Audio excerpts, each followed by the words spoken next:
Come here. Check the back seat. Gets in your head, right? Good. Because every year, dozens of children are forgotten in the backseat of a car by a parent or caregiver. All never thought it could happen to them. But with changes in routines, distractions, or a sleeping child, it can happen to anyone. Parked cars get hot, fast, and can be deadly. So get it in your head. Check the back seat. A message from NHTSA and the Ad Council.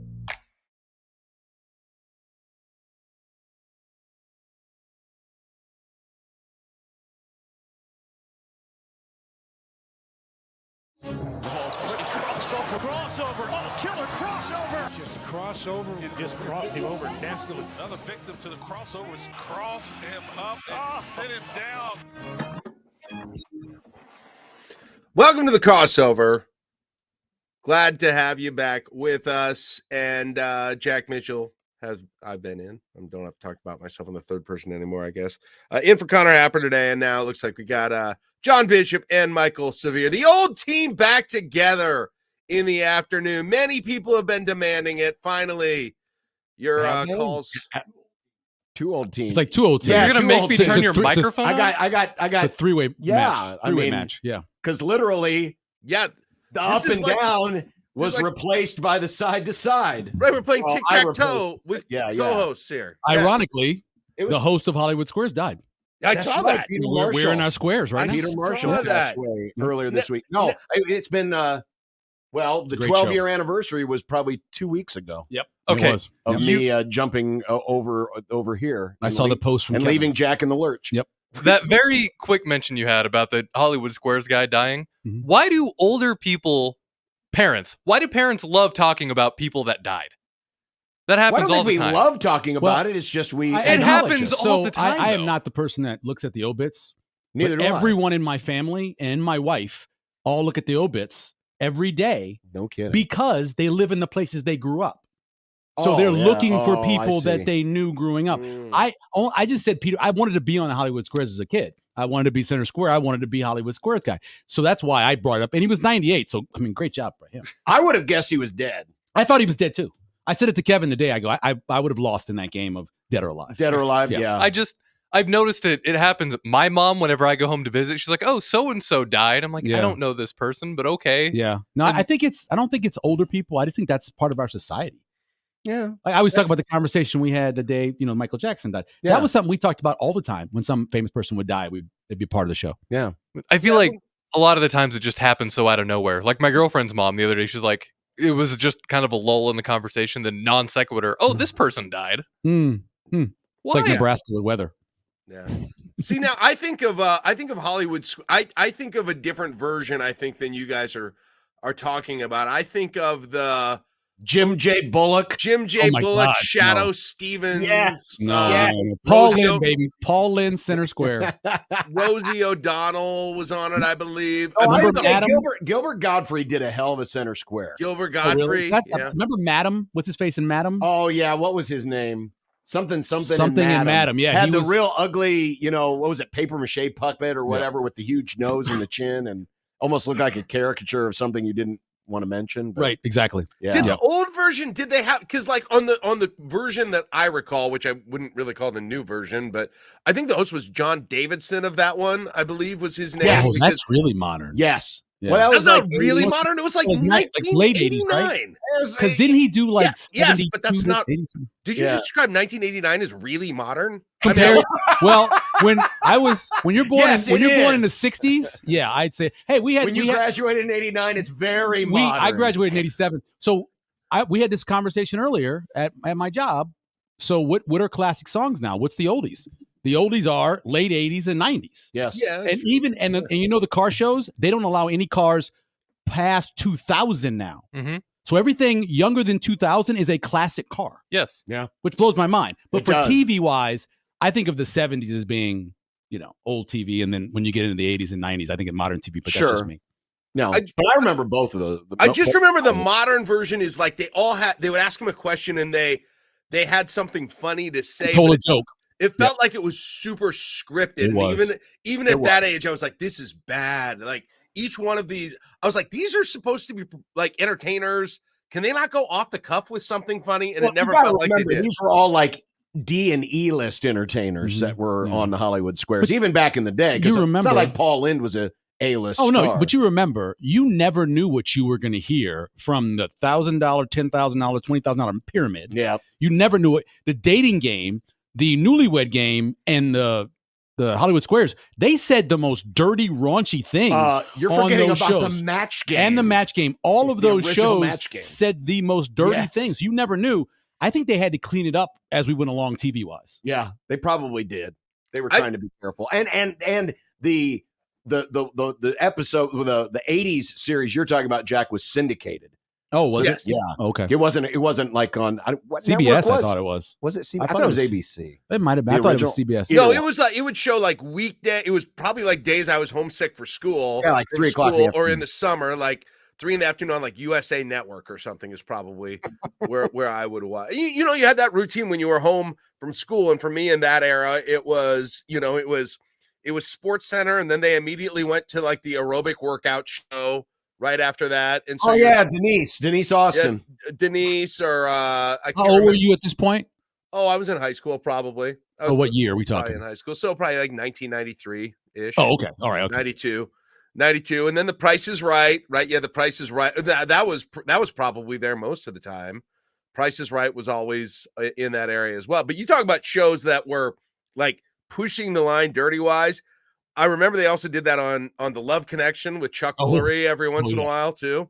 2 and 2, Chuck. Yeah. Was Family Feud always kind of dirty, or is that a recent thing? Richard with Steve Dawson Harvey? was Yes. a creeper. You call him a creeper? Well, He would kiss he people was a on the creeper. mouth. He was a creeper. He kissed all the women. Oh, was Yeah. he the guy with the voice, the weird voice? I wouldn't say he's the guy from Running Man, the host. Of Yeah, Running yeah. Man. Oh, okay. Yeah, that's Richard Dawson. Time to start running. Yeah. But by the way, NBC. So we were both wrong. Oh, NBC. Wow. and wow. it ended. That era ended in '84, and then the next Oh. era, the one that Jack's talking about, started in '86.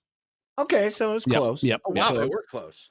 Yeah. Yeah. So that, I don't think that Richard Dawson was necessarily dirty, like a dirty old man, but I think that when he started doing it and it caught on, and the girls wanted to kiss him, Yes. Oh, and then it became a thing. It was a great show. He was hilarious. He was the best host. He was ever. the best host. Yeah. Like I absolutely. remember watching that in prime time though, like that version of Family Feud. the and Richard Dawson one. Yeah, I feel like. Am I wrong about that? No, Maybe it was I'm in the wrong about mornings, that. unless they did some specials. Yeah. But Probably no, they Because there was no news. So there was only one newscast when in the 70s. There was one national newscast, one local newscast. So it was 5:30 and 6. Mm-hmm. National news was 5:30, and then Jessica Savage, my girl, and then right after that, then you had the local news came on, and then usually you had a news magazine at 6:30. Sometimes you'd have a game show there in that spot. around here it was either Did a you have game PM show. magazine? We did, but that always was on like PM magazine came on. I want to say ABC where I live. yeah. I remember that show, but around here, They were all local. They were all local. yeah, produced around shows, here, yeah. the 6:30 yeah. time slot after the local news was Uh-huh. either MASH or Well, we had MASH at 10:30. or No, Wheel of Fortune. No, in Lincoln, I know MASH was on at 10:30 10:30 is when we had MASH. Yeah. in the 80s, because when I was a kid, I would go to bed. I could hear my parents watching the 10-11 news, and I knew I was up too late if I couldn't sleep that night, and I could hear You the heard the MASH chopper. theme. The Yeah. na na na na. Choppers, yeah. I would Yeah, start to hear that. I was like, oh man, I'd Yeah. start to get stressed out that I wasn't asleep yet. And then I'll tell you when it got really bad, if I heard the Three's Company theme at 11 o'clock. And then I knew it was big problems. Really late. My Big family problem. watched Benson, and I watched MASH. So I'd be in one room watching MASH, and they were watching the replays of Benson in the other one, because we Yeah. all watched soap. Okay. Yep. I'm talking about a dirty show. We all watched soap. Yep. And then when Robert Guillaume left and went to Benson, they switched over to They Benson. switched to Benson. Yeah, yeah. Benson, yeah. Yeah. No, MASH was like, I mean, in our house, MASH was always the 6:30 show. Mm. Dad always had MASH on at 6:30. I think it was on Channel 3. Yeah. I And, we're, love and MASH. Jack's obviously, with Jack, how old are you, Jack? I'm 47. Okay, so he's not a generation, half a generation younger than I am, and kind of you are. And so there's a big difference in that grouping. If you grew up Sure. in the 70s or like 81, 82, 83, it's big different from 87, 88, 89. I mean, if you look at the way it TV is. was done, Oh, the yeah. way news, they started adding more news stations, Oprah and stuff like that. Donahue, that got really big. That took over that 3 o'clock, 4 o'clock. Sally Yeah. Jessica Raphael. Sally Jessica Jessica- Raphael, yep, yeah. yep. No, it Things did. really changed. Yeah, because it Yeah. was for us, it was a lot of reruns, Hogan's Heroes, Yeah. Gilligan's Island, Brady Bunch. And I was watching always MTV. after school. We were watching MTV. and MTV. We watched MTV for I don't know, probably 12 hours a day. And in the good old Easily. days, when the Cubs were on a regular And then you TV watch- station, I yep. always watched the Cubs. You Now watch it's the on Cubs. Yep. freaking Apple TV. Apple TV's scumbag. awesome, dude. It's such a great network. It ain't when I get Great when shows you on don't that. have it. Great I shows. did want to take exception with one thing today. I was listening one to thing? Jack. Yeah, just one thing Okay. on the way in. How, Jack, do you confuse Jerry Burns and Bud Grant? What? No, don't do that, Jack. Oh, I say the wrong guy. Yeah, Bud Grant is they one of were- the great old men of all time. They were reflecting on that playoff game against the Seahawks. Where Oh, yeah. I think it was Blair Walsh that missed the field goal. Yep. Yeah, okay, I got the kicker right. Well, they told me I got But that you wrong. got the coach wrong. Yeah, because he said it was Jerry Burns that came out in the short sleeve Yeah, polo. yeah. No, that was Bud Always, Grant. even when he had the retirement ceremony, Yes. when he had that, he came out and it was 2 degrees and he had on Yes. short sleeves. And then Yes. supposedly that morning he had a garage sale at his house. He had the garage sale all every the time. year. Yeah, and he had it Every before, the day year. before that. Yeah, that's an awesome man. Awesome dude. I What just a- remember what he a- came out. Grant came out at the coin flip, and he just they talked about the entire pregame and just how bitterly cold, dangerous for the fans, all the Yep. stuff. And there he comes out, old looking dude, he's just with the bare arms, and it was like, this is Yeah, that he was a- Oh, hilarious. I marked out big time. I was like, this is the best thing ever. He was great. He's one of the true classic. Then never won the Super Bowl, so he doesn't get the conversation that he should get. No, he doesn't. Yeah, you go to 4 Super Bowls, you think, well, but they still doesn't get the conversation. No. Were they Yeah. still playing in the University of Minnesota Stadium then? Is Yeah, that that's that when was they were outside? building. Yeah, that's when they were building Metrodome. US Bank. Okay, because I remember like the Favre era when they moved. I remember they did a Thursday night game during the Favre era, and they moved it over to the university. That was after the snow caved it in, though. I think, right? Oh, the that Metrodome. 1 year, yeah, the Metrodome, and they moved it over a Thursday. It just looked completely miserable on a Thursday night game. The worst out thing there about at that the place, I don't know if you ever go to a game there? At the new The Metrodome. Oh, the old Metrodome. Did you ever go to Jack? Ever go? Baseball, not football. Obstructed seats. Because they had those giant pillars that were designed to hold up the outside part. So they were huge spots in the Really? stadium that had these giant pillars in front of you. And I bought a preseason game to go watch the Saints play there. Went with Todd Andrews, former Channel 7 Yeah. Salvation Army guy. And we went there and we ended up in an area. I was preseason game. We moved, but it was a giant pillar in front of us. That's insane. It was incredible. It was ridiculous. That is insane. Yeah. You'd think NFL team. they would get rid of that because like older stadiums like No, Wrigley Field, there's That pillars had to be pillars. there, John, or it would fall down. Right. Yeah. So But they the had to leave newer it there. stadiums, Yeah. they built the cantilever design, so Sure. it's easier to put upper decks without. Right. Are there still obstructed seats at Memorial Stadium? Yes, they are. Yeah. Mhm. They still are. And it says it on the thing when you go to buy it. So at least they're honest, unlike the Metrodome selling us Strange. tickets. Those tickets are all sold, but the ones that we talked about yesterday, the ones in the end zones, are still open. It's crazy because watching football in the end zones, and I will always say, it's the best way to watch football. I love watching football from the end zone. I would guess rather I just watch got it. so used to it that I'm fine with it. I would rather watch it from when I go to practice. If I go to a practice, I always try to go to the end zone. Yeah, but the thing is, but it's when it half the time it's great. I agree. Like I get what you're saying. I get what you can see. But when they're at the other side of the field, you lose so much depth perception. John in that knows I situation. watch through binoculars constantly. Yes. I'm a binoculars guy, so I watch. This is what I do in the God, that setup. was my dad. I watch them come out, right? I see who's actually in the huddle, if they huddle. Then I count to see the offensive lineman or the defensive lineman, depending on what team I'm following, through the binoculars all the way to the snap. If it's a handoff, I stay with the binoculars. If it's a pass, I remove the binoculars. So that's how I watch the game. Oh my gosh. Yeah. So I That's want to got a see. routine. I have a routine. And I think I see what's happening with the offensive line before having to go do a rewatch better than people that are just watching without the binoculars.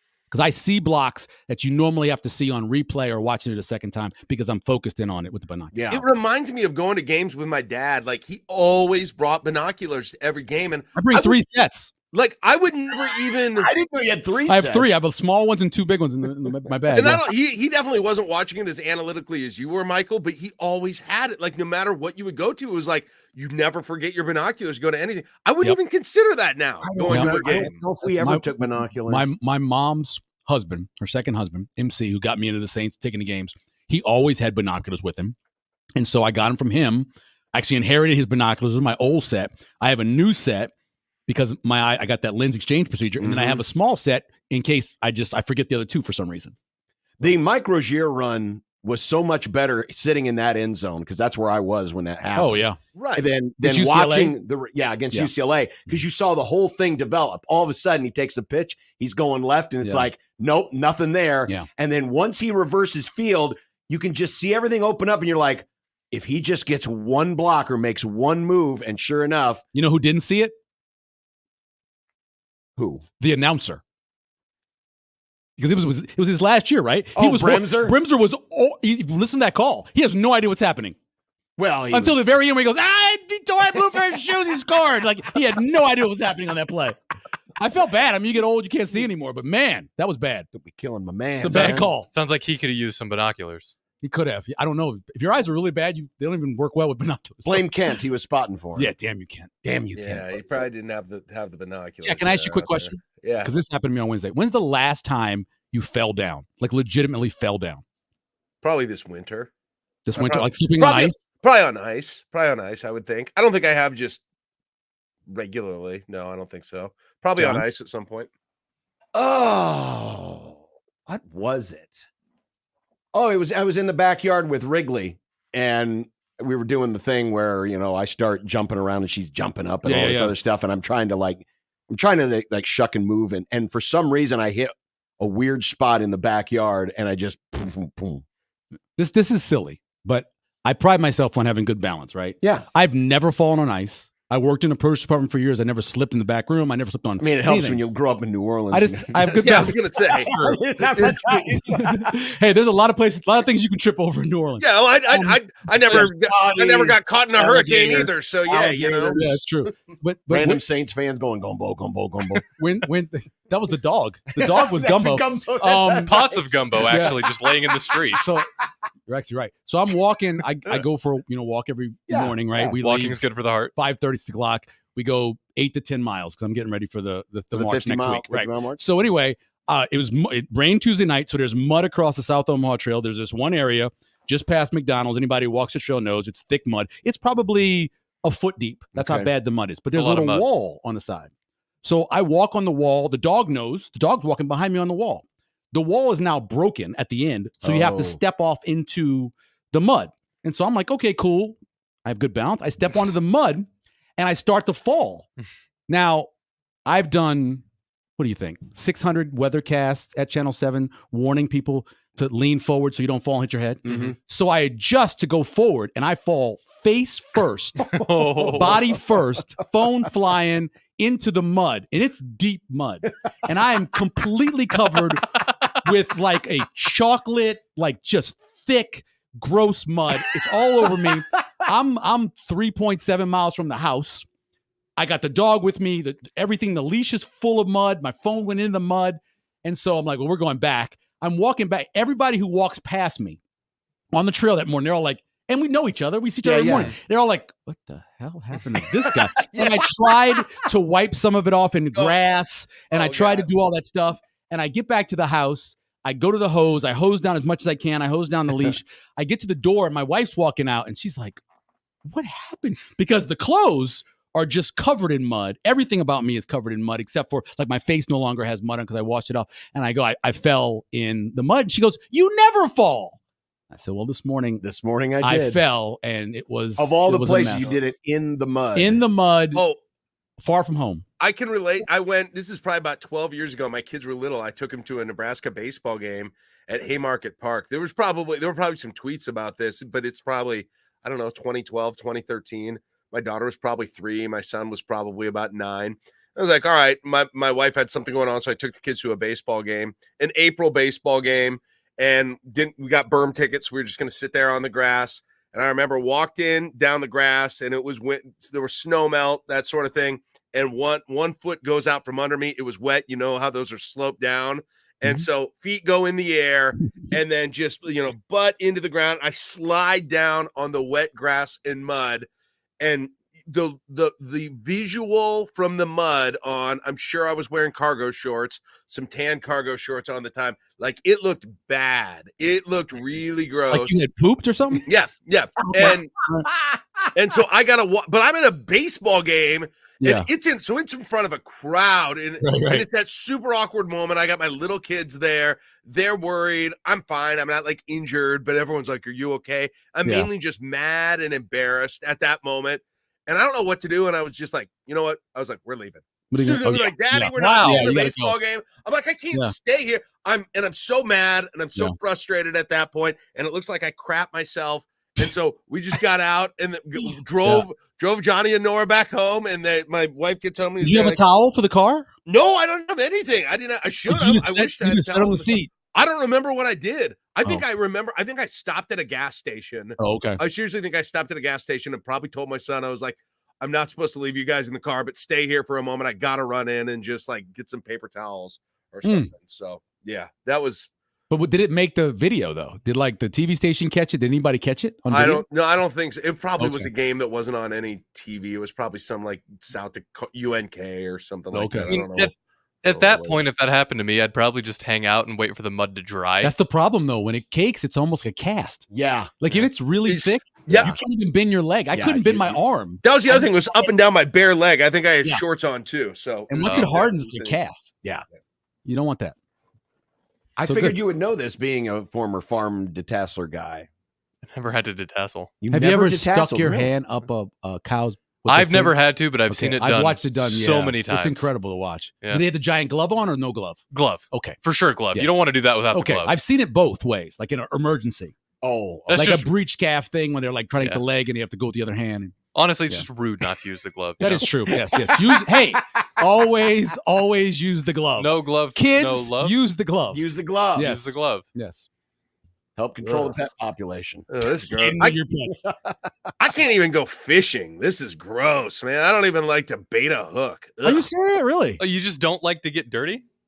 I don't enjoy the process of baiting the hook. I don't like putting the worm on. I don't like taking the fish off. I don't like touching the fish. Yeah, I don't know. We fish with live shrimp. That's what we fish with. And so you had to put the shrimp, you go through the mouth of the shrimp and you come back and it looks like it's swimming in the water. Is it a bigger pain in the ass to hook a shrimp than it is a worm? I've never used a worm. I've only used shrimp. I wouldn't think so. Because shrimp's easy. It's a good size shrimp. Yeah, because it's like 90 count, 70 count shrimp. So it's pretty small, but it's still good enough. It's bigger than a worm. That'd be easier to bait than a worm. And it's very effective on like snapper, trout, catfish. They eat that stuff up. I've been burned by fish hooks too many times where I'll try to grab the hook and then it just swings and just goes right into my finger. Ow. It's the worst. It's been a very long time since I fished, so we should do a show from boys fishing somewhere. I took the boys fishing. From fishing somewhere. 1620 the fish. When's the last time you fished, Jack? Oh God. My mom, there's a pond in the common area behind my mom's backyard. People fish there all the time. I probably cast a line in there once and realized I hated what I was doing and quit probably within the last 2 years. Every time I say his name, I feel like Eddie Murphy in 48 hours. When's the last time you fished, Jack? Tell me a story, Jack. Luther, Jack's having a hell of a time with your head in that door. I've fished a case. I hate it. I don't do it. I don't like. My son kind of likes it. My dad taught my son to fish a little bit. He can fish okay. I don't fish. I went hunting once in my life for quail. I hated that situation. I didn't get anything. Was it a shotgun you went with, or what was it? I don't even. Yeah, we probably had a shotgun, but at the end of the thing, I was so frustrated. They were going to let me shoot at a sparrow that was in a tree anyway. I missed it completely, by the way. But I couldn't even hit anything at that point. I was like, I would say it's because it bores you, but you spend multiple hours making color-coded schedules. Doesn't bore me. I can't imagine anything. This is true. More boring than that. It's At great. least you're outside. I go on walks. I like to go on walks. I'll go walk my dog. I'll do that stuff. I'll get outside. I'll get outside, but I just never too much of an East Lincoln City boy, Michael. Yes, too much raised in the urban jungle of East Lincoln, baby. Hated East Lincoln Country Club community. I giggle at you. Giggle at you from my urban upbringing. Yeah. I bet. Well, we got that in common then. That's good. Yeah, we don't have an urban upbringing. I've been in Lincoln, all over that place. There ain't nothing like any urban place I ever lived. No.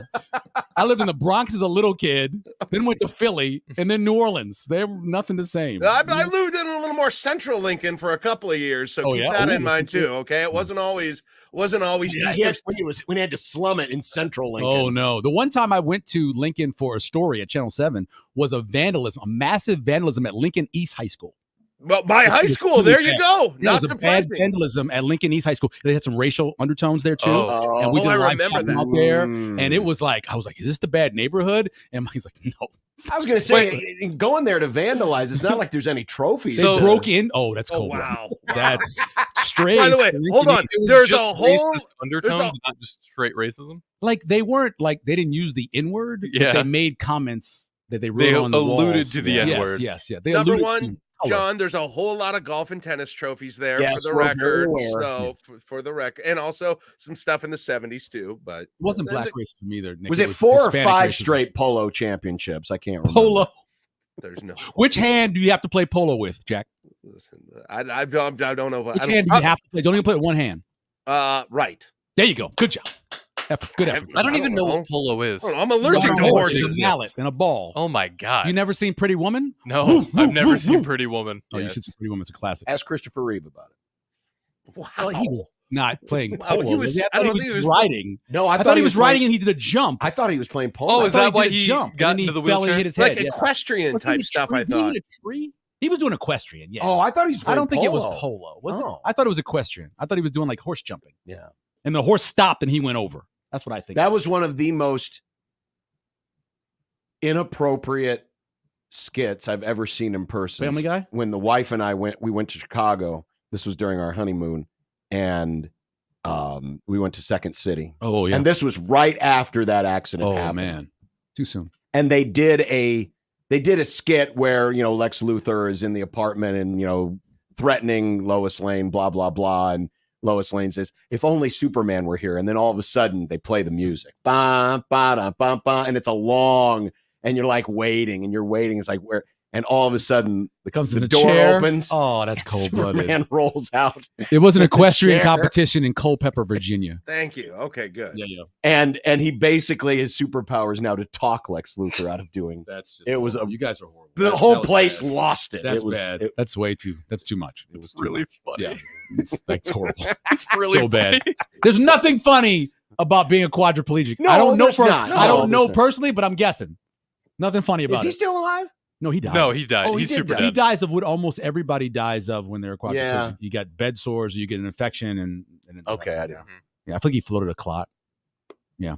All right. Well, we were doing happy stuff, and then we died. We hit that. no, we started with someone who died. We ended with someone who died. Nice job. We That's talked true. about Good job. we talked Full about circle. falling down Yeah. in the middle. I mean, this is Complete definitely the Full circle. Good work. Complete It's not the circle. crossover if we don't hit death at least once. At least once. That's yeah. true. And poop. And poop. Death and poop. we did that too. We hit the high marks. All right, Jack. Well, we appreciate you filling in. You get to be the last of the Connor fill-ins. So All right. I'll go down Congrats. in history. That's good. Yeah. All right. have an enjoyable weekend. I'll Thank see you you, guys. Tuesday, Coach. See you later. Oh, Have a don't good get one. me started with that. That's the crossover powered by Everlevel Concrete. Repair in Omaha at everlevelconcrete.com. Michael's in for Josh. Big show today, Movie Club 200. Woo! And we got football reaction, audio, stats. I mean, Michael's here. We got to talk about football, right? football. Viking fans, do not turn on the NFL Network because He doesn't. But you don't even know he gets hurt in the game, though. He I know, played- but you don't even know. It's just the idea that Yeah. you could be watching your quarterback. At some point, Yeah. he got hurt. We don't Yeah. even know We where. just don't know where. Yeah. Coming back, 1620 The Zone.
Unsportsmanlike conduct on 1620 The Zone. Husker Athletics, Creighton, and yes, UNO. Don't miss a moment, they'll give you your fix. They're on every day from 2 until 6. Spend your afternoons with John, Josh, and Nick.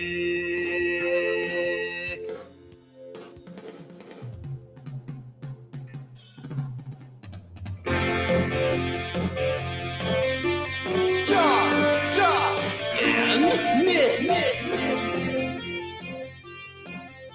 They'll show you what sports talk really is. One Beer Friday that Michael Severe is going to participate in. Whoa, what? Yep, he's jumping off the wagon, folks. That's not true. Well, it is your anniversary kind of. night. It's kind of. So you might as well get started now. Yeah. No. Sportsmanlike conduct on 1620 The Zone. Husker Athletics, Creighton, and yes, UNO. Good to have you with us today as we wrap up another week. And just think, 2 weeks from tomorrow, it's season opener. Yes, that is true. And a week from tonight is the big Jet Award auction and roundtable. Auction is next Friday. The celebration of Buy the your start tickets. of the Use season. the promo code The Zone. Please buy them all the way to midnight tonight. $15 for tickets. Get you a drink and some raffle tickets so you can get some great prizes and listen to some great conversations from former Huskers and maybe bid on some amazing items. Added a new item just yesterday. It is a foursome over at Pacific Springs with a former Husker. Is it? Do we know the former Husker? Is it Right, it's most likely Kenny Bell, but he hasn't. We confirmed it, and then we hadn't talked for a while, and then I. Well, tried now to the confirm. name's out there, Kenny. I'm committed. pretty sure it's Kenny, but we'll Does see. DB golf? What if it's just DB? He doesn't golf. He doesn't. DB doesn't. I think that would golf. make it funnier. He doesn't. It golf. would be funny. Yeah, but It Kenny, would be funny. Kenny does a golfing show on BTN. I did not know that. Yeah, he does the segments. 4, I think it's called. Oh, Go well, 4, something like that. That's what you yell when Yeah. you hit the ball. Exactly. Very good, Nick. Yeah, 4. Good job with that. Very good. Yeah. So Yeah. yes, I hope it's Kenny. Yeah. Yeah. Well, anyway, so this is really technically your last football-free Friday. Well, so Friday is the auction and event. Yep. Saturday is the 50-mile march. That's So right. I am not concentrating at all past that. I have to finish those two things, and then I can move on to thinking about Then you can- Husker football, okay. the Saints, or whatever else. I have to get to those two. I have to survive those two things and Well, then move on. I guess I'll have to just deal with all the Husker stuff myself. Michael's not forgetting. Like I will talk about it, but I am not concentrating I'm not on it. concentrating on it. I have to Well, finish 2 other things. Good, because there is at least one quote from Marcus Satterfield I want your reaction on. We're going to have that in a little bit. It is a severe reaction, One Beer Friday. What does Sat think of the back shoulder fade in the end zone? I know what I think about it.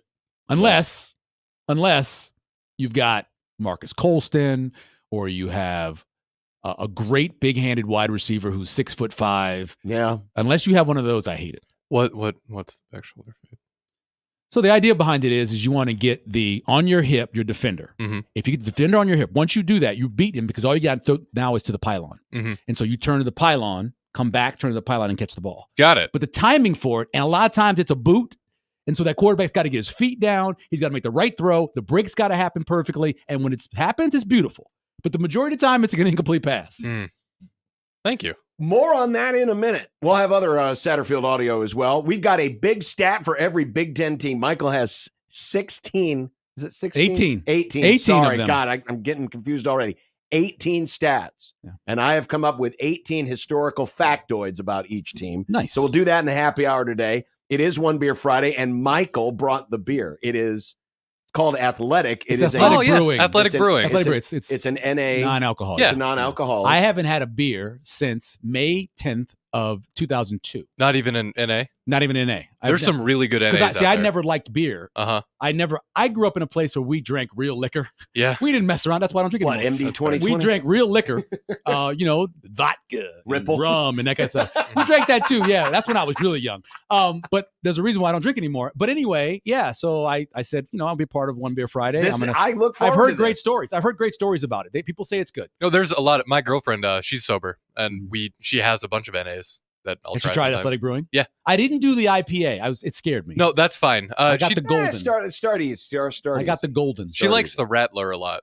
The Rattler, like Spencer Rattler? Rattler? Spencer Rattler? Yeah. That's a good beer. 25 teams today. We're from Los Angeles. Nice. You know who's from Los Angeles? We're UCLA and we play in Los Angeles with USC too. Yep. So that'll be our preview. Kent's Movie Club number 200. This is a big reason why we wanted Michael today, because The Empire Strikes Back. We have not done a Star Wars movie in our previous 199 installments, so I thought we needed to break the seal. Did it with this movie. I still think it should have been Fellowship, but this is Hell also no. a good pick. Hell of the no. rings? Yes.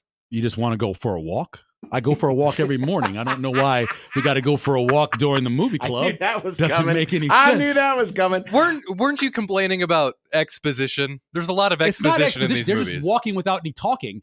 Exposition usually requires an explanation as part of the exposition. They're just walking.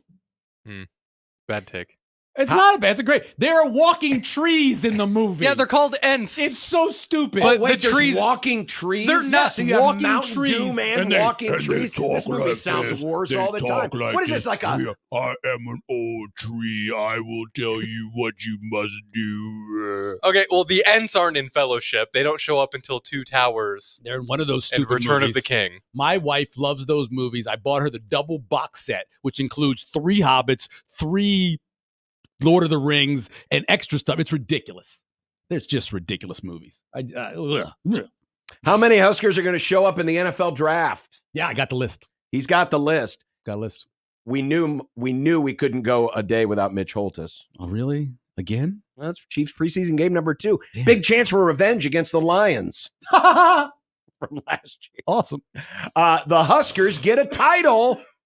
And Omaha, we need to talk, and that leads us into the first segment. Now, Michael sent a lot of different ideas today, and one of the subject matters was looking for something dependable in life. Yeah. Here's what I'm looking for that's dependable. Okay. You, and I mean you, all of you people, and I do mean you people out there that can't drive. I am on a streak of 5 days in a row making this drive, and I've been making this drive for 12 years. 5 days in a row where I-80 has turned into a parking lot at 6 o'clock. Yeah. That has never happened in 12 years. Why are we struggling learning to drive? Part of this is my little spiel here, because everybody is in a hurry. Everybody's trying to get places faster than they can get there. Yeah. I mentioned this on Wednesday. My sister passed away on the July 31st, right? 65 years old. This is the woman who put a tennis racket in my hand, taught me how to punch somebody in the face that made fun of me at school. This is the woman who took me to go find her bike after it was stolen. She was like my friend in terms of also being my sister. But anyway, so, at that point in your life, you start looking for something, right? Looking for something to kind of fall back on, because it's a hard adjustment when you lose somebody close to you. And so it's late at night. I couldn't sleep. This is the night after she had passed away. The power had gone out. Remember that? So we also had the storm. We had no power. So on my phone, I'm sitting there. It's hot in the house on my phone. And I said, you know what? I'm going to start watching The West Wing. I don't know why. I know why. So, the conversation on whether or not when Biden pulled out of the race, would there be an open convention? And they did in the 6th season of The West Wing a great story. I think it's the end of the 5th season, about what an open convention would be. And it's amazing. It's good stuff. Like, whether you like the show or not, it explains how an open convention works. And it's incredible. So I went back and I watched that. And then I said, I'm going to start watching the show. And as I'm watching it, and I had this conversation with Kevin as well, because his dependable thing is The Price is Right. Yeah. So anyway, you have to have, back in the day, we had dependable things of, you're going to get 24, 28, 22 episodes of a show. And every single week that show came on, nothing blocked it. It came on every week. And if you missed it, that was it. Because you had to wait for the summer reruns. You had to wait for some reruns, because a lot of people didn't have VCRs. You had to program your VCR. It was you had to be there. It had to be a part of your life. And the older I've gotten, TV shows seasons have gotten shorter. Much they shorter. Get to things much faster than they used to be. Even a show like a lot of people love, the Dragon Show, right? Whether it's the new Dragon Show or the old Dragon Show, a lot of people like it. Yes. And the best episodes of that show, whether it's the first 5 seasons or whatever else, is the ones that explain a lot. You get a lot of history in the show. You get exposition. Well, exposition in general now has gone away. There are shows that are 8 episodes long. I'll listen to a podcast about it like, well, you could have eliminated 2. One of them had nothing to do with it. It was just a bottle episode. I love bottle episodes. I believe, Josh was leaving and he said, sometimes you just have an episode where they go to the mall. And there's nothing wrong with that. They go to the mall. It really has nothing to do with the story. You just go there. You meet somebody who you never hear from again until maybe season 5. We need more dependability in life. You want some dependability? Bring up an old show from the 80s or the 90s that has 22, 24, 26 episodes and just watch it every night before you go to sleep. That is the kind of dependability you can't find. I'm serious. It means something, and it'll help you. Find a good show, And why do you think, and we were talking about this earlier with Jack, MASH. MASH was on the air for 12 years. It was on longer than The War. The War was only 5 years, I Yeah. believe. It was like 3 or Wasn't it three and a half? You're right. Either way. 50 to 53 and a half. But even watching it, and because I never really watched it new, I always just watched the reruns because the reruns were on all the time. But it was something, it was dependable. It was every day. I knew it was 6:30. I knew we were just finishing up dinner. Yep. And you could transition from week to week to week. But it was because it was, syndication. It was every day. Yeah, it was every day. But it was dependable. It was always there. Yep. And now, we're so used to binge watching everything. Like I'm finishing up binge watching The Boys. When that's done, when I'm down to the last episode of this, it's actually pretty good. Season, good episode. Yeah. And when that's done, it's like, well, now what? Binging takes the joy. I'm old, right? So I understand that when I say these things, but it takes the joy really out of the exposition and the expectation of what's happening. Right. To have to wait, remember this, you would go to school the next day or you would go to work the next day and you'd have this conversation about what happened the night before. Sure. And you weren't going to find out what happened again for another 6 days. Right. And when it finally happened, you're like, oh, wow, I can't believe that happened. Or and then the next day you're talking about it again. If it was at the end of the season, who Yeah, shot wait a whole JR, you had to wait 4 months. The ending of The West Wing season 1, Josiah Bartlett gets shot. And Josh, they both get shot at that last end of that episode. And so you have to go, oh my God, I got to wait. Now, obviously, I watched it the next day. Right. Because I'm watching one But every when night. it was new, But you waited You until had the to summer wait. Did until he survive? September. Of course he's fine. I don't know. Maybe he didn't survive. Because back then, they also kill people off. They would kill somebody off. They had no problem with that, some of those shows. And so I believe if you need something in your life, and for me, it used to be, and this goes way back, when I used to go to church every Sunday. I go to church every Sunday, and I grew up Catholic, and the homily was always a story relating today to whatever happened in the gospel, right? And I think about this now because we went to that funeral and the priest did a great job doing this. And that was the kind of thing that when it was over on Sunday, it kind of like held me the whole day. I was like, oh, that's an interesting story. That's what those shows do. They hold you through the night. They hold you through the next day. Sure. And you watch them. They hold you through the week back at the way it used to be. And so I miss those. I wish more of them. And I watch a lot of good shows. I watch a lot of them. But it's not the same. But you wish it was the situation. Like, for example, I enjoyed, because I didn't get into Breaking Bad until it was almost done. Well, I missed the first 2 seasons, season and a half. And so, what I did was I binge watched, and this was during when Christian was sick. So I binge watched, and then I had caught up by the time the season had started. I found I enjoyed it more. I bet. When I was waiting for that, was it Tuesday? What night was that on? Tuesday nights? Monday or Sunday? Maybe it was Sunday nights. I don't even remember what night it was. Oh, no. But waiting for that day, and it was like there, and it's like, oh my God, this episode happened, and then you wait a week, and it took me back to the way it used to be, where you waited it out, and you had to think through it. We're going to talk about a movie today in Empire Strikes Back. I can remember the conversations we were having between that movie and the third movie, Jedi, and that was 3 years later, 2.5 years later, and it was the whole debate over, oh, Darth Vader didn't really mean it. By the way, spoiler alert. Yeah. That's not really his dad. He just said that. And no, it's really true. And you waited. And it was Did you remember did you guys have the conversations as kids about the buttons on him on Vader's front on his yeah. like that maybe it was a button you could hit to turn it off. Turn him off. Like we had those kill him. conversations. You could kill him by hitting some button. Like, why on didn't there. you just push a button to push kill the him? button. Exactly. That was we were so silly. And we hated, I don't know about you guys, but we hated C-3PO. Like with a passion. After Star Wars, the next day in school, so I was my dad was in the hospital. The people who took care of me while he was in the hospital cleaned movie theaters in Easton, Pennsylvania.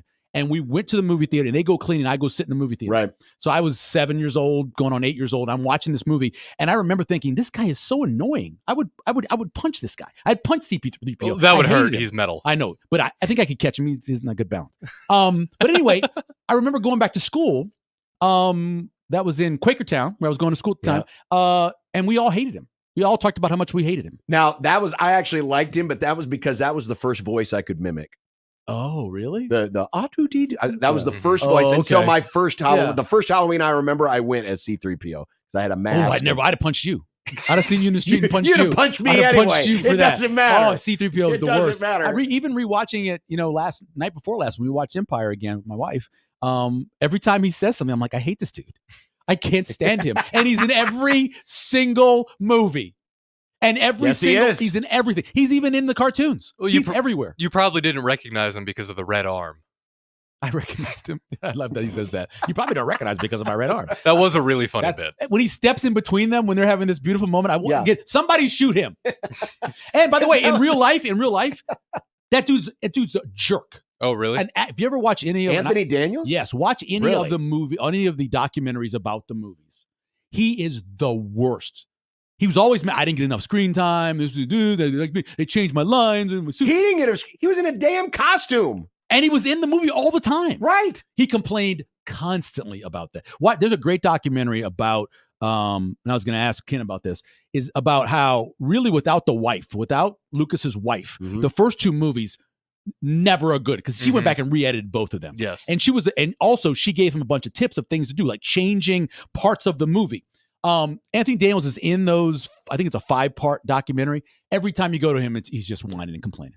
Every single time. They made him a god king in the third movie. I know. Yes, but that actually made it funny. That was a lighthearted. But anyway, we'll talk more about that later with Kent Wogemont. But coming up next, we got some comments from Marcus Satterfield after today's practice that we can react to because tomorrow is the second scrimmage of training camp. Also, still to come, we're going to talk with Wayne Cook, sideline reporter for UCLA, and yes, Kent's Movie Club, and how many Huskers may get drafted next year. You know, if Michael's here, we got to talk about the NFL draft. 402-951-1620, 42 Degrees The Source hotline. You can also hit us up, JTech Construction Zone Twitter page, at USC1620 on Twitter/X, or you can email the Grum, John at 1620thezone.com, Nick at 1620thezone.com, Equitable Bank Inbox. At Equitable, we take banking personally and answer the phone on the first ring. This is Unsportsmanlike Conduct on 1620 The Zone.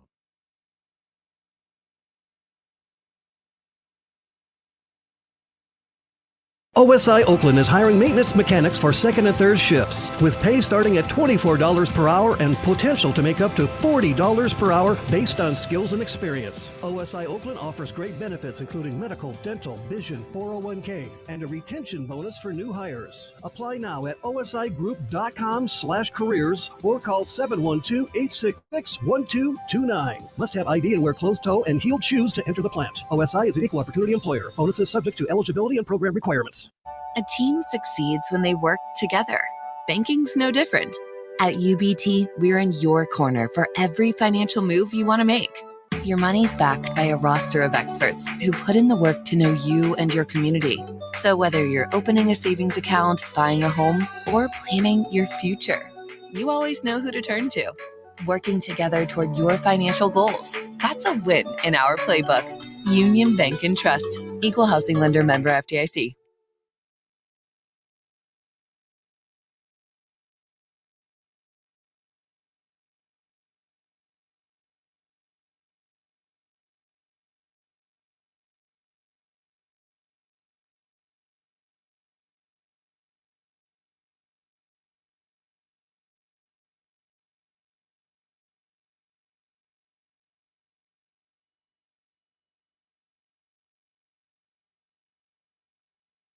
My brother-in-law died suddenly, And now my sister and her kids have to sell their home. That's why I told my husband we could not put off getting life insurance any longer. An agent offered us a 10-year, $500,000 policy for nearly $50 a month. Then we called SelectQuote.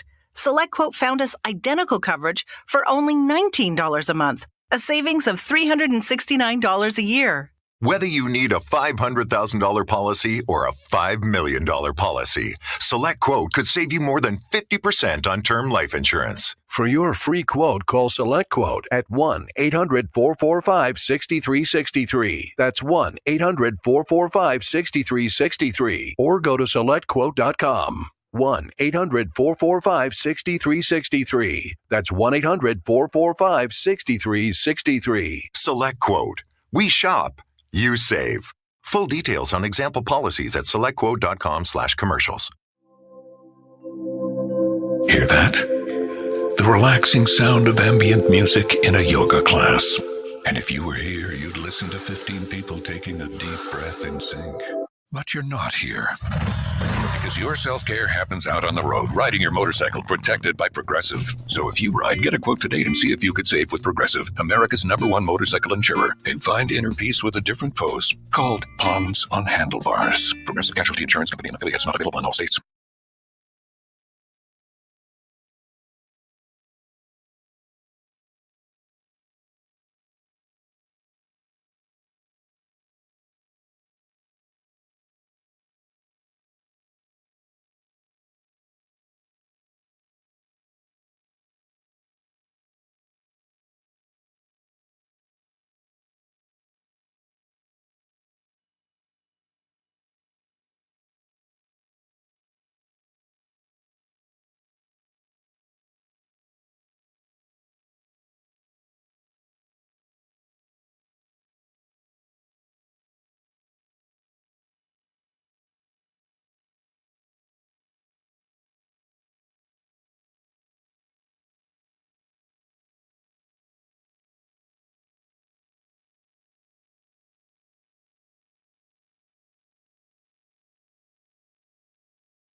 Welcome back. John Bishop, Michael Severe with you here on this One Beer Friday, 402-951-1620. Tomorrow's the second scrimmage of the training camp as Nebraska counts down to the start of the regular season. Marcus Satterfield, Nebraska offensive coordinator, got in front of the microphones today, so I thought we would listen to at least a little bit of this audio and get some reaction. Here's what he wants from, I'm grabbing the wrong mouse, dummy. Yeah.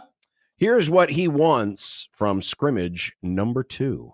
Scrimmage 1, you're still in some installs. Some new guys are playing in new positions and learning the system. And there's some MAs and it's not as clean. We want to go out there tomorrow with the older groups, the first 2 groups anyway. And I want it to be clean, efficient operation. Great tempo and just play clean football. Take care of the ball. I would just like to have a scrimmage where at least one coach comes out of it and has something nice to say. Matt Rule didn't seem very happy after last week's scrimmage, and then Tony White earlier this week was, we didn't tackle very well. It's like, was anybody happy? Just give me one person that's happy, and I'll be happy. I'm not this person anymore, but there is nothing about Satterfield that I appreciate or have confidence in. I don't know what it is about him. When I listen to him talk, when I watch him call a game, when I watched him call a game in South Carolina, I think he's the weak link of the offense. He's the weak link of the team, of the coaching staff. And I hope I'm wrong, but there's nothing about what he does that makes me say to myself, they are in good hands offensively because of their play caller, because of their OC. And it worries the heck out of me. I just don't know what it is about. I don't know why. And I understand they've had success as a group before, but I don't see it. What is it about his play call? 3 games in South Carolina? I mean, what is it about him? I don't see it. Is it so I'm curious if they have a good year this year or a better year. And remember, the bar is a low bar to clear as far as beating last year's offense. But do you have a feeling you're going to look back at it and say, well, it's Glenn Thomas. It's Glenn Thomas. Wait, but they were together before, right? So this was Glenn Thomas and Satterfield were together before, and I know they had some reasonable success, but not the kind of success where you'd say, this is the guy. I have all the money in the world as a head coach to go hire whoever I want at offensive coordinator, and this is the choice I make.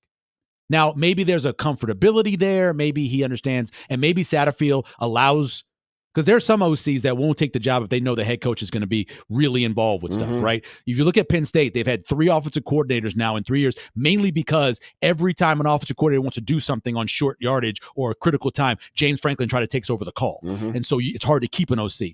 Maybe it's because Satterfield is fine with Rule being involved. I don't know. But I just don't see what it is about him that makes it appealing. Does he have great run game concepts? No. Is it a great pass game concepts? I don't see it. I just don't get it. And when I listen to him talk, I don't have confidence in him. You know what I mean? There's coaches you listen to. Every time I listen to Rule, ever listen to Tony White, I watched an interview with Tony White from the Big Ten group when they went through there. I feel comfortable. I go, okay, I think this guy gets it. Whenever I listen to Satterfield, I don't know what it is about him. I don't get it. Well, I'll be really curious to see what you think of him after this year when, theoretically, we should see better pass game concepts because you got a guy who can execute and the you got offense. wide receivers and you've got wide who receivers. should be able to get open. Yes. But the challenge is going to be, once again, shifting back to more of a pro-style mentality where the running backs are taking up more of the load in the run game, and there's no more quarterback run game, or very little of it. Here is... I have nothing against the man. I've never interviewed him. I've never met him. Well, you're not going to interview him now. I hope he does well. It makes a much better Big Red wrap-up when they win, which I haven't experienced a lot of that. I hope he does well. I just don't see it. That's true. You are the losingest host of Big Red Wrap-Up. Ever. Even going back to the days when it wasn't Big Red Wrap-Up. If it was Big Red Wrap-Up in the 1950s, that would be the only competition. You're actually, sadly, you have to go back. You'll find out later, but yes, you are correct about that. Yes. There is a difference in the schedule this year, the practice schedule, because school isn't starting as early, so they really have some extra time. So the question was asked today about how they're taking advantage of that extra time, not having to compete with class schedule, and this was the answer. Or the 20-hour rule either. The coach has done an best I've ever been around this year of situational football. And I think sometimes when you run out of time at camp, you're trying to get everything in. You may not be able to spend as much time on it, but like we just left a 20-minute end of game situational, he would call out situations we'd have to execute it. And I think that we're going to benefit that players, but especially coaches. Like, we don't know the situations. I think having them an extra week allows us to do things like that and not try to speed through and get, all the plays in and, just check boxes. We're able to just slow down and make sure that we get everything right and get to do these, these situational type things like we did today.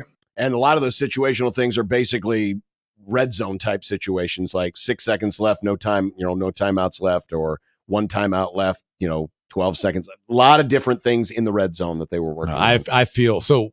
I talk a lot about it all the time and talk about it for years, but finishing drive rate is so important. You got to finish. You got to get touchdowns opposed to field goals. You got to get field goals opposed to punting. You got to score, right? Obviously. But the funny thing about it is, and I remember this very well from when I was, in 1980s, if an offense is going against a great defense, Saints, for example, when they were going against the Dome Patrol, the offense is going to struggle. They just are. They have to be able to find some successes, and sometimes this is the defense letting them have them, find some successes so they feel good when they have to go into the season. And they have to be able to get those successes in those moments, the specialized drills. If they don't get them, I don't know if you're ready to go when the season starts. And if your defense is so dominant, from everything I've heard, everybody I've talked to that's gone to practice, everybody says the defense is dominating out there. So how is the offense going to establish any kind of confidence? Correct. Just on 7-on-7, just going through shells? I mean, how are they going to get confidence when it's 11-on-11 in the defense and the defensive linemen are in the backfield in the face of the quarterback every single play? They should be well tested. Because ready for it? Honestly, it's going to be the best defense they see until Rutgers? Well, Ohio State. Ohio State for certain. Yeah. Maybe Rutgers, but yeah, Rutgers have a very good defense. They'll have probably a top. One of my stats I have is about Rutgers defense. Here was the answer to the question about Dylan's understanding of situational football. Dylan Raiola's a high level. I think a lot, and Danny and Heinrich. I think that Glenn's really, really, really good at that stuff. He's a lot smarter than I am, but he teaches those guys and just able to put them in scenarios in the meeting room, just to front load them with situations to make sure that they know how to react when they come up. But they've done it. They did a really nice job today. Notice how they still always talk about all three quarterbacks. Yeah. Even though the question was asked specifically, it was a SIP question, is asked specifically about Dylan, but it was like, oh no, but all three of these guys are doing it. Well, I understand. And I don't and I like it. I'm not criticizing. It's just they are consistent about that message. And this isn't like the Tristan Gebbia year where you knew once they made the decision that somebody was transferring, these guys aren't going anywhere. But still, you want the team to go, okay, whatever they're listening to, I got to play hard for all these guys because all these guys have a chance to start. I get that, even though we know. We always know. But the day he committed, right? We knew the day he committed. Of course. Yeah. The day he committed, he was going to be the starter. Nobody's under any delusions that it's going to be anybody else. Wide receivers, you talked about it just a little bit ago, a lot better talent on the edge, but the depth as well. And the question was asked today of offensive coordinator Marcus Satterfield about the depth at wide receiver. Very talented group, and I say it all the time. Playing last year made us want to pull our hair out at times, playing young guys like that. But we're reaping the benefits now of guys that are just their second year of college football. They have so much experience. They play off each other. They've got great. It's a big personality room. They have a lot of fun. I think they love each other. They love being around each other. I think they love competing with each other. It's just making them a better unit overall. They've got a bunch of different skill sets: big guys, small guys, guys that maybe not be burners but can manipulate space and zone coverage, and we got guys that can fly. So really pleased again, with that group and how they're trending at this point. How deep do you think they will go? Not certainly not, blowout situations, but how deep do you think they will go I think in a rotation? It's a solid 6. I was having this conversation with Kenny Bell, actually. I asked him, I said, do you think that this is the best or potentially the best wide receiver group since 2013 or 14? And he quickly said, well, 13 had an Unwell on there too, so I don't think 13. But 14, you can say it. It's because of the versatility they have, and they have the size, obviously, and the X and Y. But I think if you're just talking about, so Nayar, Banks, for sure, I have no idea where Barney's going to fit in. I just think he's got to play. He's got to touch the ball. He is as dynamic as anybody they've had in Nebraska at wide receiver in, I think, decades. He'll certainly be on special teams, as you I hope so. And Damon mentioned to me the other day that maybe he won't be the starter. I think you have to get the ball in his hands. I don't care how you do it. So I know Barney. I don't know if Coleman can stay healthy because he hasn't. Yeah. He was banged up in high school. He's been banged up since he's been here. He's banged up now, right? Yellow jersey, supposedly. Right. So you get past that. I think he's just too good of a route runner. I think Bullock's going to get time. He's going to catch some balls. And then after that, Jalen Lloyd's certainly going to play. So that's 6. Yeah. That's 6 right there without naming anybody else. And without that's naming Isaiah Castaneda or Garcia Castaneda. IGC. Right. We haven't named him who they yet. have been talking up recently. Yeah. And he's, by the way, good physical blocker. Yeah. So you like having him on the edge to be able to block as well. He'll be playing. So that's, now you're at 8. They had 8 guys. I don't think that we're going to see 8 guys at the end of the season that have 15 or more receptions. Yeah, that would be having a heck of a rotation. I think it's 6. I think most teams are comfortable with 6, and you're going to have injuries. Yeah, so the 7th guy will get his opportunities as well. But that's and then by the way, Carter Nelson is playing wide receiver as well. Yes, he is. So and so he would fit into there somewhere. So now you're at 9 if you're just going through that. Yeah. And then some of these guys are situational guys. I think Barney, like I said, is a situational guy.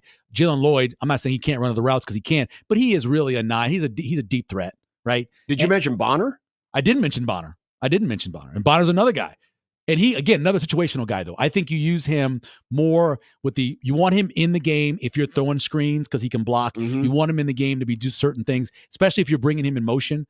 So that's 10 guys now. That's a lot of guys. It's a deeper. They're not all going to be able to play. That's why I said 2014. If you go look at that 2014 crew of wide receivers, you'll see very similar potential between those guys. Running back room. The question has been asked.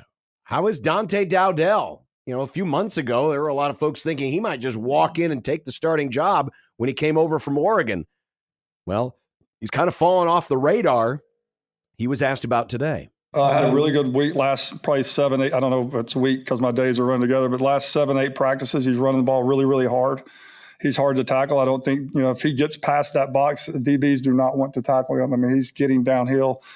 He had 2 really good blitz pickups in the last 2 days, so he's improving where he can stay in there on third down. He doesn't have to come off the field because he's getting better and understanding pass protection, but just a very physical runner and gets downhill. But again, I think he's going to get lost in the shuffle. Well, I think part of his issue, and this is Johnsons and Irvin are clearly the top 3 running backs. Yeah, when you go back and watch, it's limited tape, obviously. You go back and watch him in Oregon, but I worry a little bit about his acceleration when he gets the ball. Mm-hmm. And again, this offensive line is banged up, and I think it's going to be better, but they allow so much penetration that you either have to be very explosive or shifty enough to make a guy miss. I don't think he's either one of those. And that's what I worried about him when they brought him in. Yep. Because I watched him and I said, I don't, Derrick Henry, big criticism was him. Guys got into his legs, that kind of thing. Derrick Henry made up for that by playing behind a very good offensive line at Tennessee. And he got downhill quickly. That's how a big back can have success. I don't see that in him. And maybe as we go along, maybe he's a guy where after 6 or 7 games, and everybody's a little more tired, and the offensive line has gelled more. Maybe you see more, but he doesn't like a guy to me that I think is going to be an explosive threat. What he did in the spring game, that was beautiful, well blocked. That was against guys who were never going to play. Finally, there was this, and as soon as the question was asked, I said, I cannot wait to hear Michael's reaction to this. Remember how we started this segment with Michael saying how he's not very confident in Marcus Satterfield. Here was the question and the answer, talking about one of Michael's favorite goal line plays. What's your take on that back shoulder fade and how much you as an offensive coordinator ever want to call that? I would love to do it all the time. I think we have huge receivers. We're either going to run by you or we can throw the back shoulder fade. I think we've got to be able to use our big receivers' body types as a secret, as a superpower. And I think that's something that they do really well is be able to jump up and locate the ball. Have you found that there's been progress in the execution of that play? Because it can be a little tricky.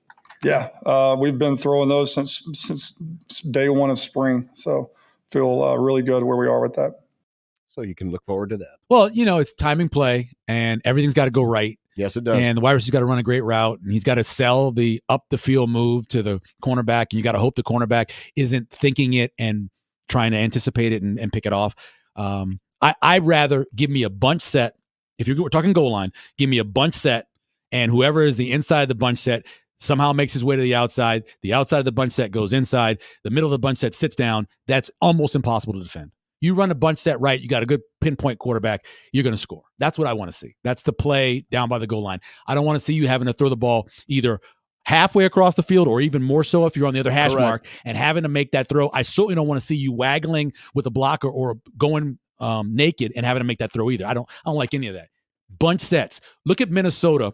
Look at what Nebraska did in the bunch set against Minnesota. That should have been a touchdown. Guys wide open. Made the wrong throw through the interception. Bunch sets in the goal line, inside the 10-yard line. That's how you score touchdowns. Watch the NFL. It's almost unstoppable now. That's what a lot of teams are doing. That's what a lot of teams do. It's a natural pick. It is. You're using your own teammate to set a pick. Right. Yeah. It's made Cooper Kupp a lot of money. Yes. A lot of money. Yep. All right. So there's some audio today from Marcus Satterfield. We'll get more into the Huskers in a little bit. Michael's got all the guys he thinks could be picked next year in the 2025 draft. Maybe Nebraska will actually have a reason to watch the draft next year. And Kent's Movie Club still to come. But coming up next, time to go 25 teams and 25 grums. UCLA, one of Nebraska's new opponents. No, this is not a non-conference game anymore. Stand by for that. More to come. It's Unsportsmanlike Conduct here on 1620 The Zone. John here for FanDuel and the FanDuel Sportsbook, which right now you can get in on all the futures action. There's a ton of it out there. Player and team props, futures bets on division champs, playoff appearances, Super Bowl champs. It does not matter. You can parlay. Go to the parlay maker right now and you can just start stacking up things if you're really confident in guys hitting their numbers this season. And right now, new customers get $150 in bonus bets if your first $5 bet wins. So you could use some of those futures bets with that $150 in bonus bets. Just make one winning $5 bet right now at FanDuel.com/1620. Sign up today and be in position for when the season starts. Remember, the college season starts a week from Saturday, so you will have live games to bet on very, very soon. Again, for this great offer, FanDuel.com/1620. 21 plus in President, Iowa. First online real money wager only. $5 first deposit required. Bonus issued as non-withdrawable bonus bets, which expire 7 days after receipt. Restrictions apply. See terms at sportsbook.fanduel.com. Gambling problem? Call 1-800-BETS-OFF.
The countdown is on.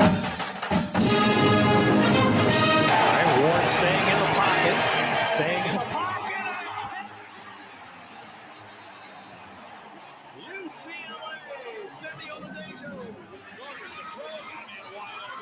easy pitch and catch touchdown to Havermill. Williams with time now, taking a shot, and it's picked off at the 45-yard line. Devin Kirkwood in coverage. It's another UCLA takeaway. It's time for 25 teams in 25 grubs.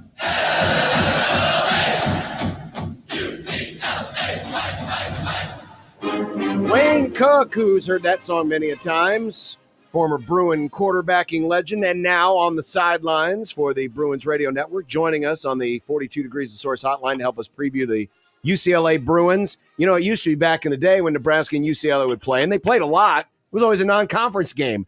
Not anymore. I got to get used to that, Wayne. That's hard for me to adjust to. That is very weird. I went to the 1998 game as a recruit at the Rose Bowl, and I also played in two of them. The 93 game at the Rose Bowl, which is a 1-point loss for us, win for you, and then got to travel to Lincoln in 94, my senior year, and that didn't turn out great. But great experiences. So, yes, we have a history, but it counting as a conference game is weird. The 93 game was kind of the Lawrence Phillips coming out party. Yes, it was. Do you remember that? They bringing in a young guy in Lawrence Phillips and kind of running all over the place?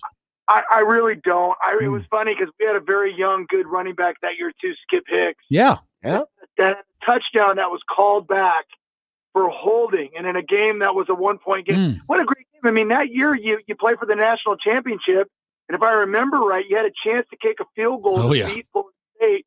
I mean, that's how we felt. We felt we were so close that year to being an elite team, but that's what makes college football so great. Well, Wayne, talking about the quarterback of this generation, Ethan Garbers no longer has to worry about Dante Moore. He's off to where did he end up? He went up to he's in Oregon. Back in Oregon. That's right. But Garbers put up solid numbers last year. So what's the next step in his progression? Well, people are sleeping on Ethan Garbers. I mean, he was like 5-1 when he played the full game last year. He put up really good stats. I think he only threw 3 interceptions, and 2 of them were in the first game. I think our coaching staff made a mistake last year, and he should have been our starter the whole year. I don't think Dante Moore was ready yet. Doesn't mean he's not going to be a really good quarterback. And you guys are going to deal with that this year, freshman. Yep. And so it's a struggle, even though they may be elite. You still are going to have to deal with some freshman mistakes. But Ethan Garbers has been, he started at Washington. He was a big-time recruit out of Southern California. Last year he got to play enough to where I feel like he got a ton of experience. He was great in our bowl game. He was great against USC. I mean, he really did a good job in that game to lead us to victory. We need to do a better job of blocking for him. But to answer your question, we've got a brand new offense. So he's got Eric Benemy, and from what I've seen is Ethan Garbers is, remember, he has a brother that's in professional football right now. So Ethan Garbers has taken the reins and learned this offense. He's separated himself, which is what you want with your starter. Like, there's a huge gap between number 1 and number 2 on our depth chart because Ethan has been that good. And of all the practice I've watched, we've got a really good receiving core. We've got big, strong tight ends. And I think we've solidified our offensive line. If we can protect him, I'm telling you, I think a lot of people are going to be surprised because I think people are ranking him down near the bottom in the Big Ten. And I'm going to be honest with you, I don't see it. I think he can throw with anybody. He's athletic. He can move around. So I hope you can hear my voice. I'm excited for people to see what Ethan Garbers can do. Wayne, I'm always curious about how a new coach, especially a first-time head coach, hires his staff and who he brings in. I don't believe there are any former head coaches on the staff, are they? Did he bring in? I know you've got some guys with experience like Benemy, but is there anybody there who could maybe help him with that process of becoming a head coach? That's an awesome question. He did go out in his most recent hire, and I'm going to screw up his name right now, so I'm not going to say it. I just met him for the first time, but he was a Division II. Okay. Mike Babcock or something like that. He was a Division II head coach. He was the most recent hire we've had. So I'm not 100% sure what his role is going to be. But here's the good news. I mean, and I would imagine you guys kind of agree with this a little bit. Eric Benemy was a home run hire. To go out and find a coach who's been at UCLA before. His last year with UCLA, we had Maurice Jones-Drew and Mercedes Lewis and had a 10-win season. And then he moved on to do what he's done in the NFL. But to have the respect of a Patrick Mahomes and a Travis Kelce and some of the players, and to be coached as an understudy, kind of Andy Reid, who's one of the best coaches that's ever lived, I think is so valuable. Every single player on this team loves Deshaun Foster, and they love the two coordinators that were hired. I mean, I've never seen such a cohesive coaching staff. Eric Bieniemy's doing a great job. Ikaika Malloy is brought a. I know we lost Danton Lynn. He's across town. Yeah. But Ikaika Malloy, has done a really, really good job. So what we may lack in some experience, I think we make up in continuity and cohesiveness, and the fact that, because we all know this, we've been around coaching staffs where it seems like they all just kind of do their job, but they don't really like each other that much. These guys all seem like they like each other. I just hosted an event 2 nights ago, a kickoff dinner, and every coach and every player that spoke, the first thing out of their mouth is, we want to thank Deshaun Foster and what he's doing. They're having so much fun. And I just think they're a team that's being undervalued, which is exciting. I think that's the way we want it, because, you guys are going to talk about this in a second. I guarantee you're going to ask me about the schedule. It's a nightmare. It's brutal. Yes. It's a brutal schedule. But I don't think this team's going to lay down. I think they're going to show up, and they're going to play, and they're going to be very competitive. There will be some changes on the defensive side. We're talking with Wayne Cook, who works sidelines for UCLA radio. You got 2 guys in Latu and Murphy who are now in the NFL, both coming off the edge. Now you've got to find guys to continue to put that pressure on, because one thing, if you didn't see a lot of UCLA football last year, they were really good at pressuring the quarterback. How's that process coming along and finding those guys to replace those edge rushers? Yeah. I mean, you guys nailed it. I mean, I think that even the coaches would say that's the biggest question mark. It's not every year for every program that you have a layout to Latu. I mean, when you have a top 15 guy, when you have a guy that's probably going to step right in and start day one and be an impact player in the NFL, I mean, he's unique. And so when you try to replace a player like that, you're probably not going to do it with one person. The fun thing about this team, you guys, is when I was at the event the other night, I was talking to one of our receivers, Logan Loya, and he said, man, he goes, every single one of the key contributors this year is going to be a 4th, 5th, or 6th year guy. We're playing seniors like across the board at every position. It's incredible what we have. The question mark, though, is, we've got good players. We've got Apiu and Busick on the outside. Are they Latu? Probably not, but the inside linebacker position is loaded. We're 4 or 5 deep. So you may end up seeing guys like Kane Medrano and Femi Olabodejo, who are going to be great players this year. We're stacked at middle linebacker. They might come off the edge some. You might see some different packages where we have to move the athletes around, which, yes, opens you up. Like, it might make you weak in some areas, but it's also going to be an opportunity to get your best players on the field. So that is a question mark. I mean, I feel like the defense is solid pretty much everywhere. I think we did a great job of replacing some guys in the secondary with going out and get like a Brian Addison, a 6'5" gazelle that's going to play safety for us. But we're going to have to wait and see how that edge comes, because you guys all know this. If you can rush with your front four, and we did it all year last year, like it makes your defense and how you call games so much easier. Yes. When you have to blitz and bring other people, it kind of opens you up. Like it's not as good that way. I should mention this too. When you have a guy like Jay Toia and Keanu Williams, and these guys are Big Ten ready defensive tackles, it also helps a lot, because those guys are going to do a great job of clogging the middle of the field. Wait, I want to go back to the offensive side, because one of my favorite stats that they use a lot now is yards per route run. And I saw a list, and I saw Sturdivant was pretty high on that list. If you're over 2 yards per route run, you're exceptional. But I look at this staff, and I'm guessing that's going to be what percentage do you think this is going to be a run to pass offense? Do you think they're going to lean a lot on the running game with 2-back run system? Well, we saw under Chip Kelly that this was a run.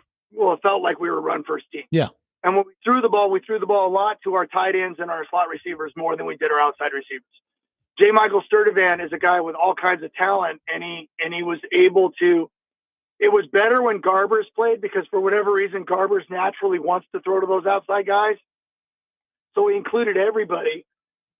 But the idea is that we've got TJ Harden. We've got a guy named Keegan Jones. Mm-hmm. Didn't play a lot last year, but man, he's going to be one of the fastest people in the whole league. Like, this dude can absolutely run. He's undersized, but he's put on some weight. He's going to be really good. And then we brought in Jalen Berger from Michigan State, who reminds me a lot of TJ Harden. So they're big enough and to run the ball. But I have a strange feeling this team's going to lean a little bit more throwing than it has in the past. We're still going to run the football, obviously. But this is going to look, and what I've seen in practice, it looks a little bit like what a KC offense would look like. And then you throw in, and I'm going to give you a name that I hope everybody learns, Maliki Matavao. He was a transfer from Oregon, and now he's our tight end, and he's legit. I mean, our tight ends are big. We brought in another guy, Bryce Pierre, who's also big. They're 6'5", so that'll help with the running game. We'll be able to do some, and we have fullbacks. We have Anthony Atkins, who's like a guard playing fullback. So I just think you're going to see a little bit of everything, you guys. And a name that we probably shouldn't sleep on that was out last year, his name's Titus Mokiao Atamalala. He's a really dynamic receiver. We brought in Rico Hines from Notre Dame, who had a really good year for them, that kind of came home.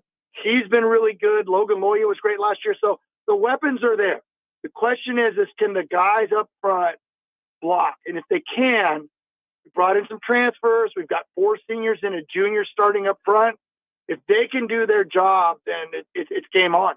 Wayne Cook joining us here on Unsportsmanlike Conduct. Wayne, you kind of alluded to it. You talked about the schedule a minute ago. And you know, when we make our preseason predictions, a lot of people will just look at, well, who do they have coming back? What were they last year? And what does the schedule look like? And so there's a lot of people thinking UCLA is going to have a really rough first year in the Big Ten. But when you just look at the group, when you look at the team, take the schedule out of it, I get the sense, and this may be a loaded question, Wayne, that there's some folks there in Westwood who feel like UCLA might be a little overlooked coming into the Big Ten in year one.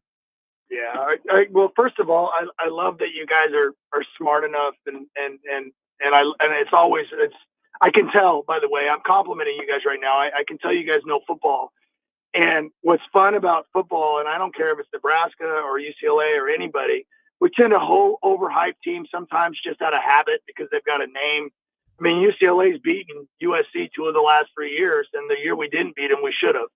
And yet they get all the hype. It's just sometimes the way the world works.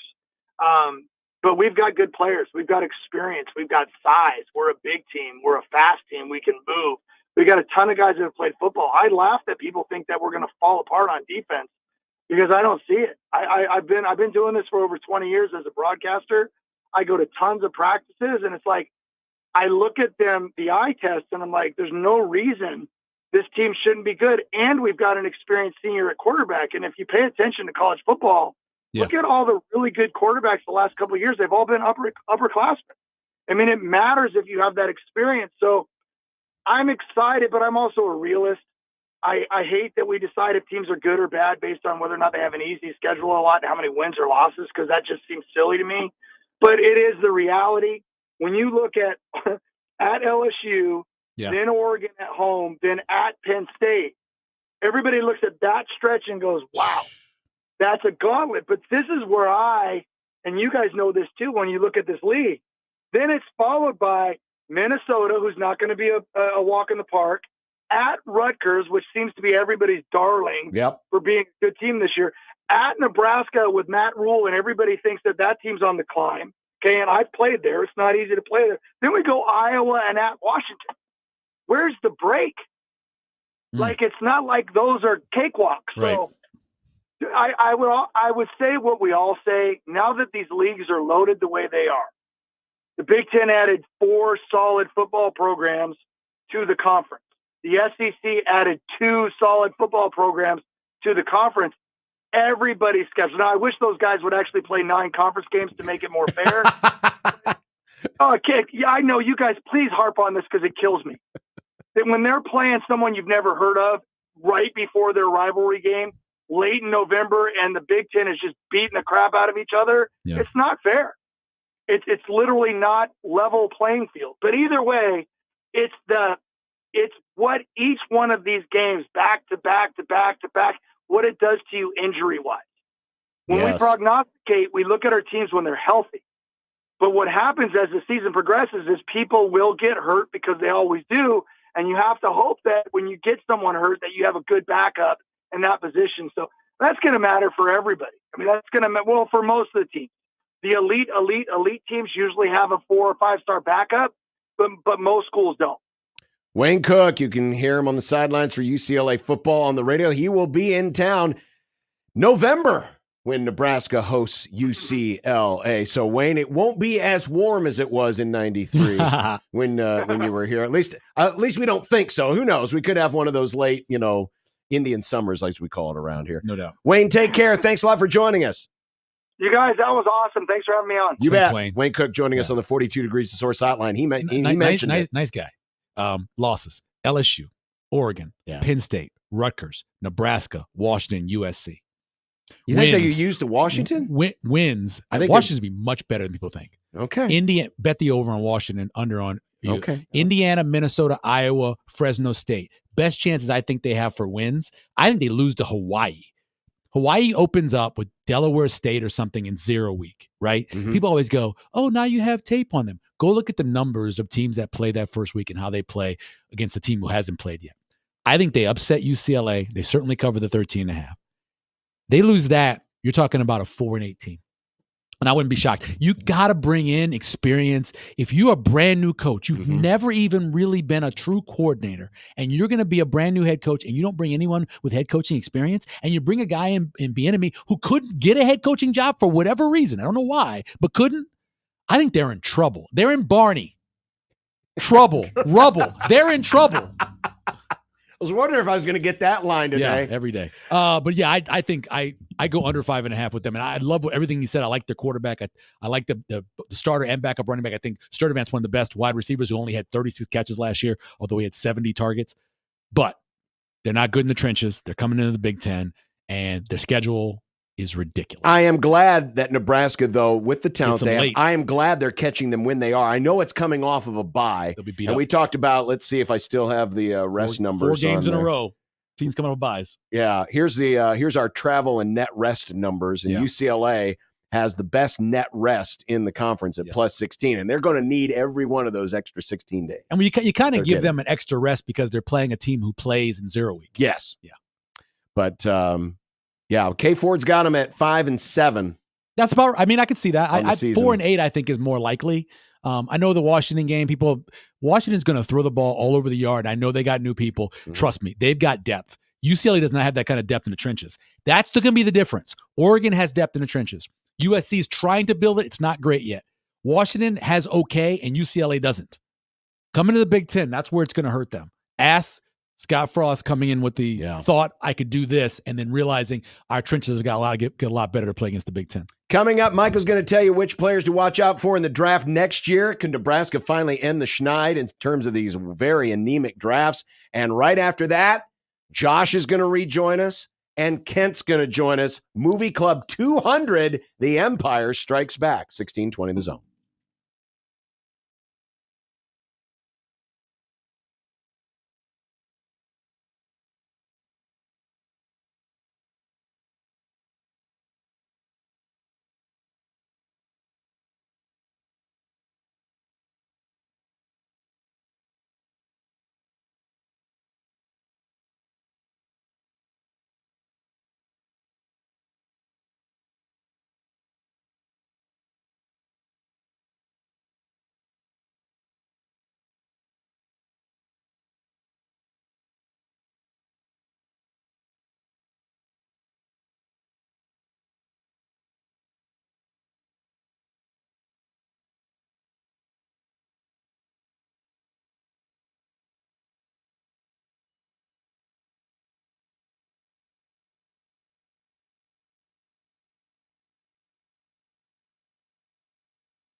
Welcome back. Hey, don't forget, you can sign up for 1620, the email, and you definitely want to do so this year. Yes, it is Pickett. It is Pickett? Okay. Yeah, we're watching New England, Philadelphia preseason from last weekend. Yeah. 1620, the email, because you're going to have an advantage this year when it comes to a certain contest that we are bringing back that's going to guarantee winners. It's all I can say right now, but you're definitely going to want to be a member of the 1620 the email club. For I'm really excited. Access. To I'm things. really I excited sent for an this email. contest. I sent an email. I actually sent a text to Stacy, and I said, 1620 the email is one of the best ideas I've ever, that the station ever had. I'm serious. It's just so simple. We've always had it, but it's so we never simple, promoted but you it. didn't, it's so simple. Yeah. We're promoting the email, and you can do all kinds of things where you can send people nudes. I don't do that. Just had a conversation with my 18-year-old about that. Just had that conversation. But anyway, you can have newsletters. You can send out quick blurbs if you want to. Nudes, news letters. blast, all that stuff. It's a great idea. And the way it's coined is great too. 1620 email. 1620 the email. So sign up today. Go to 1620thezone.com. Fill in your name. There's no purchase necessary, and we're not going to spam the heck out of you. No. But trust me, you're going to want some of the information we're going to be giving you later this fall.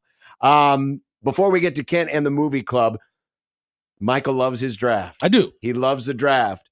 But if you're a Husker fan and you love the draft, you've been in a rough rut here the last few years because no one's getting picked. Yeah. What's the opportunity here? What's the opportunity here for Nebraska? The last time Nebraska truly had what you would call a great draft was 2011. Okay. Got 7 picks, had a first rounder in Princeton McMorrow, right? Mm-hmm. That's the last one. Now, this was, I got a text from a friend of mine saying, how many people do you think Nebraska is going to have drafted, right? Devin Stevens sent me this text. Okay. And so we started going through the list. Now, I'm anticipating Nair and Banks having good years. Okay. Okay. So I have both Isaiah Nair and Jamal Banks getting drafted. So I thought last year, because of the limited amount of guys who are built like nose tackles and the amount of teams in the NFL that run a 0 or a 1, Nash Hutmacher is going to get drafted only because he needs to be. Okay. Teams have to have that body style. He gets drafted, right? Ty Robinson, I think last year could have been a 5th or 6th rounder. So now we're at 4. Now we're at the point now where the last 5 or 6 years, if you got 4, you were happy. Yes. That's where we are right now. I think the last time they had 4 was the year the Davis boys both came out in the draft. I'm looking. I think that right was the last now, one. 16. 16 was it? 2016 is the last time Nebraska had 4 players taken: Collins, Valentine, Lewis, and Janovich. Okay.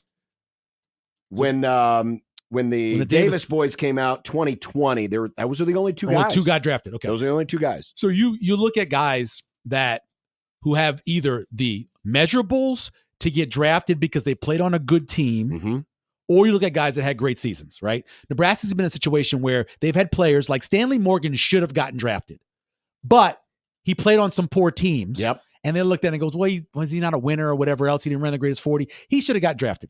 So now I'm at 4, right?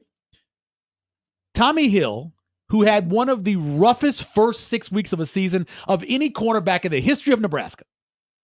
Whether it was dropping balls, trying to play offense, running the wrong routes, looking back in the backfield on a critical deep ball and getting yourself to lose against Maryland. He's like the inverse Erwin Sweeney. Started off fine and then had just collapsed at the end of his career. I remember Erwin Sweeney getting lit up by Louisiana Tech, though, right? Yes. Wasn't that him? Everybody was getting lit did. up. Okay. All right. So, By Tim Rattay. but by the end, if you look at what he did, he has physicality-wise and what he's done. So last year, 13 pass defended. That's really good. 4 interceptions and the rest of them on PDs. So now we're at 5. I think Ben Scott, with all the experience, this guy's had 39 total starts, 22 at center, 17 at right tackle. Okay. So they love versatility in guys. He's shown dependability. He's played in big programs. I think Ben Scott gets drafted. So now we're at 6 guys. This is where it gets a little questionable. Bryce Benhart has the frame to get drafted. I don't know if he has the tape to get drafted. Although last year he was much better. Much better.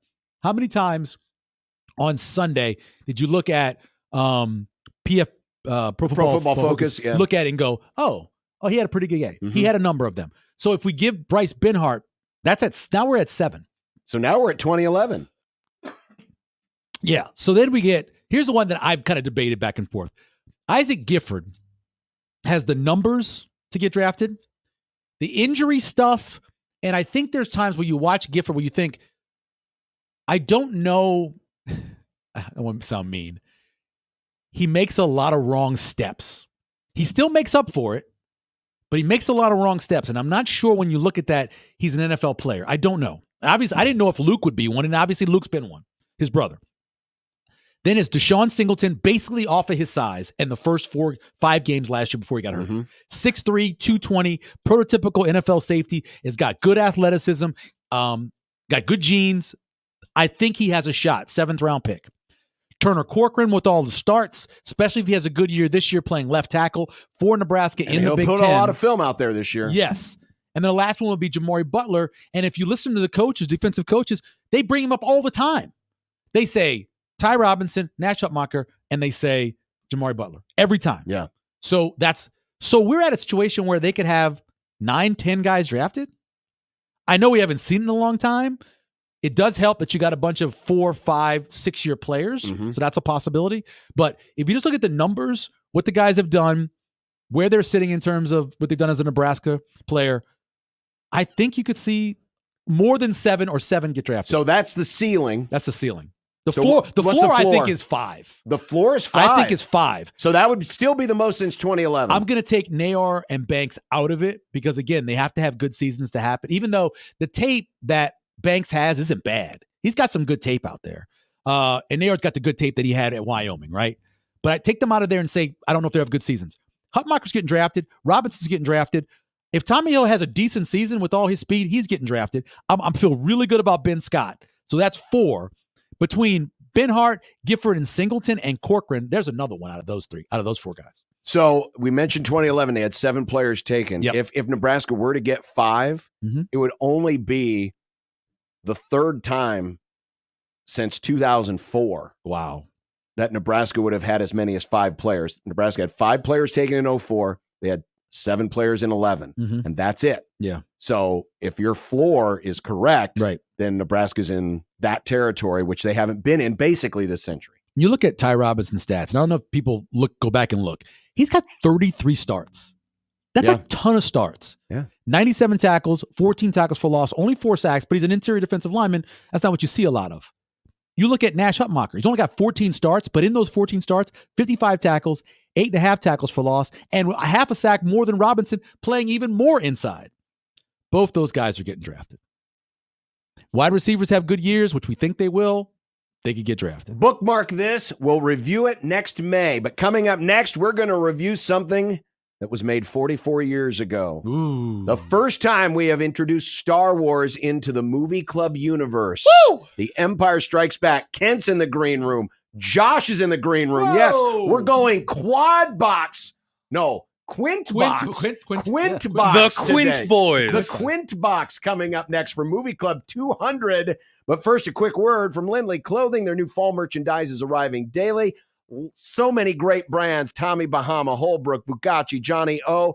And right now, you can take advantage of all their great selection and their great prices. They do have Omaha's largest selection of menswear, especially when you mix in Well Suited, which is right next door. So whether you're looking for that new suit top to bottom or just a new sport coat or looking for dress shirts or slacks, even shoes and belts, it's all there at Lindley Clothing and Well Suited. They're located in Linden Market, 132nd and Dodge. Great personal service from John, Marlene, and the staff, and with 2 on-site tailors working right there in-house. Everything will fit just right. You're getting it all taken care of in one spot. So deal with the best. Lindley Clothing this fall. Get that new fall fit this fall at Lindley Clothing, 132nd and Dodge, or visit lindleyclothing.com.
Friday, the final day of the week.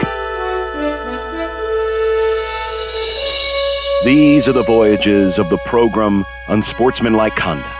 Its ongoing mission: to explore strange new movies, to seek out new bits and new edifications, to boldly go where no radio program has gone before. Oh, Kent's Movie Club. It's El Kent's Movie Club. El Kent's Movie Club. It's El Kent's Movie Club. Believe that it started in the depths and the dankness of COVID as just a gimmick to fill time because we had no movies to review. We said, what are we going to do about Kent? We're going to have to do something. We came up with this stupid idea of doing our own movie reviews, watching old movies, and sometimes some new movies, especially now that streaming is in. And here we are now, 200 episodes later. We welcome you to the movie club and the first, well, I guess we've done a Quint box before, but not very often. Josh has rejoined us. Michael is here. And, of course, the star of the show, Kent Woolcomb out of the Lincoln Journal-Star. How you doing, Kent? I'm doing well, and it's kind of mind-boggling, honestly, to think 200. Yeah, that's Like 200 4 weeks. years. And, of course, we didn't do, there's been a few weeks we've had off, but it's been 200 weeks of this. Yeah, that's like 4 years, man. Who would have ever guessed? Josh, how did the fundraiser go last night? It went awesome. Thank you for asking. We don't have the final figures just yet, but we're looking at north of $2,000 in total. We just got to find out what we got from the beer sales, but had about $1,500 just from the raffles alone. So very, very cool night. Very cool night. Awesome. Very cool indeed. All right. So I wanted to pick something special, and when I had picked 200, and it's hard to believe we've never done a Star Wars movie. And I think part of it was because, we've all seen them. People talk Star Wars all the time. But I thought, you know what? If we're gonna break the seal on this, we should probably break the seal with a movie that, when it came out, was not as popular as the original. But as time went on, the most popular, it became the most favorite Star Wars movie of the hardcore fans, the new generation, like my kids, your kids, who saw it for the first time. And now it's universally considered the best of all of the Star Wars movies. Empire Strikes Back. Universally? Yeah, it's the best. Yeah, Nick, did you still think that episode 3 is the best after rewatching this? Episode 3. So, of okay, what no, series? hold on. He's like Chris Heddy, Michael. No, Oh my okay, God. I think you guys have misconstrued what I have said in my opinions about this movie. I just said that it is my personal least favorite of the original trilogy. Empire is? Yes, Empire of the original trilogy, Empire is my personal least favorite. Okay. Well, I didn't know you did drugs. That's cool. You did? Kent, why? So it's funny because, there's a lot of movies out there in the Marvel Cinematic Universe that are determined by the director. How much was this having Kirshner come on, having a different writer come on, that eventually made this, for most people, to be the best of the original trilogy? What I think two things do that are related to what you talked about. First is Lucas didn't just bring in the new director, and it wasn't just one writer, right? Lucas still oversaw everything, and the woman wrote this, originally wrote the script, whose name just disappeared. Mm-hmm. Lucas rewrote it. Then Lawrence Kasdan rewrote it. Right. And then Lucas rewrote it again. Mm-hmm. This is the rarest of all events in which 4 or 3 people, one doing it twice, actually wrote a good movie. Okay, that's a rarity. The production budget on this thing was ended up being in the $30 million range. The production budget on the first one, I think, ended up being in the $5 million range. Yeah, they went over budget. I mean, they gave him a bigger budget, but they it was went Lucas's way over. money. It was Lucas's money. Yeah, he they went had to take out a loan. He paid for it. Yeah. Yeah, well, he got it. He made it all back.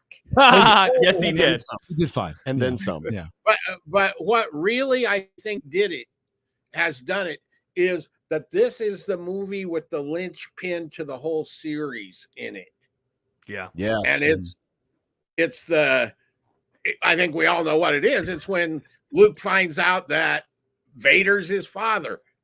Mm-hmm. Yeah. That's the linchpin to everything else in the series, including what came before it. Yep. Right. And what came after it. I mean, it basically it established the Skywalker saga. Before, he was just some dirt farmer who, is trying to save the world. But then we find out, wait a minute, This is a moisture farmer. This is a family feud. So you're right. Yeah. This was the key to this universe opening up to all of us. It wasn't just an idea, we're going to make another movie because the first one was really successful. This opened the door to everything. And you mentioned it, Ken. It's that plot line, which it's still amazing to me. He was able to keep it secret from all but himself. But he didn't know. And he didn't know it on the first writing. At the time they actually knew. Yeah, right. He kept it secret, and people on set were shocked. They were shocked. Yeah. And if you noticed or didn't notice, it was always episode 5. Yeah. He, from that point on, he had assumed, I'm not sure he thought it was going to end up going 9 or whatever it did, but he for sure was going to do 6. Yeah, he was going to do the first 3. Mm-hmm. He was going to do the first, he was going to, 4, 5, 6, and then go 1, 2, 3. So he knew that in 1979, I guess. Was that when this thing came out? 79? 1980. But I mean, he made it in 79. Sure. Yeah. So it took extra time to make, also because one of your main actors, an actress, had such a bad drug problem that they had to stop early on, get her cleaned up, and keep going. And Mark Hamill gets in the car accident. And then, Luke was in the car accident. And then she came back on that set and still had a drug problem. There were all kinds of skinny she is compared to one. That was coke, man. Straight coke. Yep. Michael, you said earlier this Michael, you said earlier this week that it's been 2 days since you watched it. You watched this movie a lot. For me, this was the first time that I'd watched it, I believe, since probably 2018, 2019. So it had been a while. Stunned at the pacing and just how it's gets into the story and you are off to the races. And there's no wasted scenes. It is incredible how this movie moves, how it bounces back and forth between the various planets that they're on, and it never seems to die at all. It's awesome. And why was that, Kent? Why was that? The hero of this movie is someone not in the movie. It's Lucas's wife. She went back and recut so many different scenes to make the pacing better because no one could figure that out. She figured it out, got the pacing right, even changed some critical things that Lucas didn't want to change, but he's like, I don't want to fight with her, and it made the movie better. She's the hero of this franchise, really, the first 3, but definitely the second movie. And she got rid of some of the flab. Yes. There's no flab in this movie. There's no. I read somewhere way back, when they re-released it, 15, 20, whatever, 97. was that she cut 97. That would have been so that she cut 20 some minutes out of it. Mm-hmm. Oh, wow. Sliced it this. We don't need this. Don't need this. And who knows what she cut, but that's part of why it works is that it was very well edited, probably by 3 people, really. Because you would have had your regular editor, you would have had Lucas, and then then she went in and did everything else. Well, Lucas was having, according to the documentary, was kind of having a little nervous breakdown. Breakdown and heart problems. All right. At the same So time. In the first movie, he had the heart, went to the hospital. In the second movie, he kind of just stepped back a little bit because he was worried about his health and couldn't deal with it anymore. That's why he brought in the Kirshner to direct. Right. it's amazing because originally when they greenlighted the second film, he hadn't determined that this was going to be this 6-piece opera. And yet they were able to concoct what I think is the perfect second act movie. It is. You think of the second act of the 3-part trilogy. The heels have to get their heat. They do. Mm-hmm. And I always used to call this movie Star Wars Darth Vader Kicks Ass. Because this movie to me is about 2 people or 2 characters, Darth Vader and Han Solo. This is their moment, right? Because if you think about it, Vader in the first film was a henchman. He was just, he was Big Daddy Cool Diesel standing behind Shawn Michaels. He was supposed to be like a general. In the third movie, he's kind of a patsy because the Emperor takes him. Yeah. But in the second movie, he becomes the central figure. He is the central badass.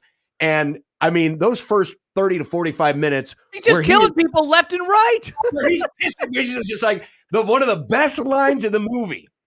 Everyone talks about the Han Solo line. Yeah. I know.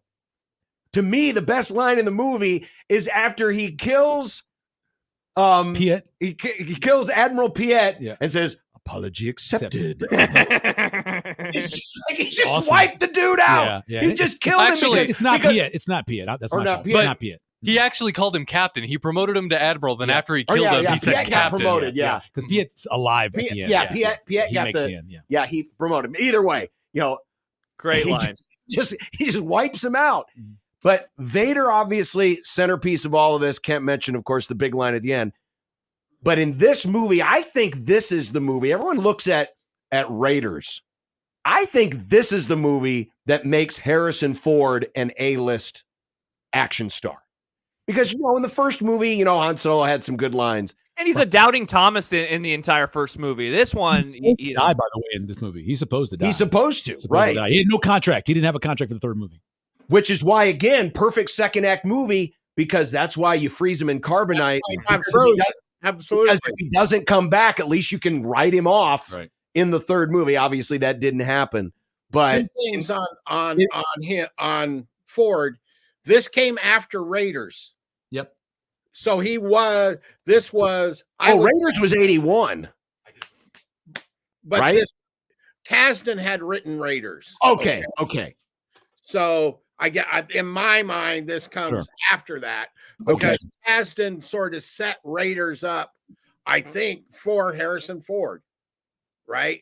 Mm-hmm. So I see those two things as almost interlocked, not one led to the other. It was kind of a package on the way, right? And these came out within such a short period of time between each other. I mean, back then you'd see somebody do a movie and then you wouldn't see them again for a couple years, Well, this came bang, bang, and that's what I think together they sent him. I see it as kind of a combination and not one led direct to the other. Right. Another thing that stood out to me about this was, eventually it's like, come on, the only black guy obviously, in the entire obviously universe. the Fremont guy left out the fact that Lando's in it.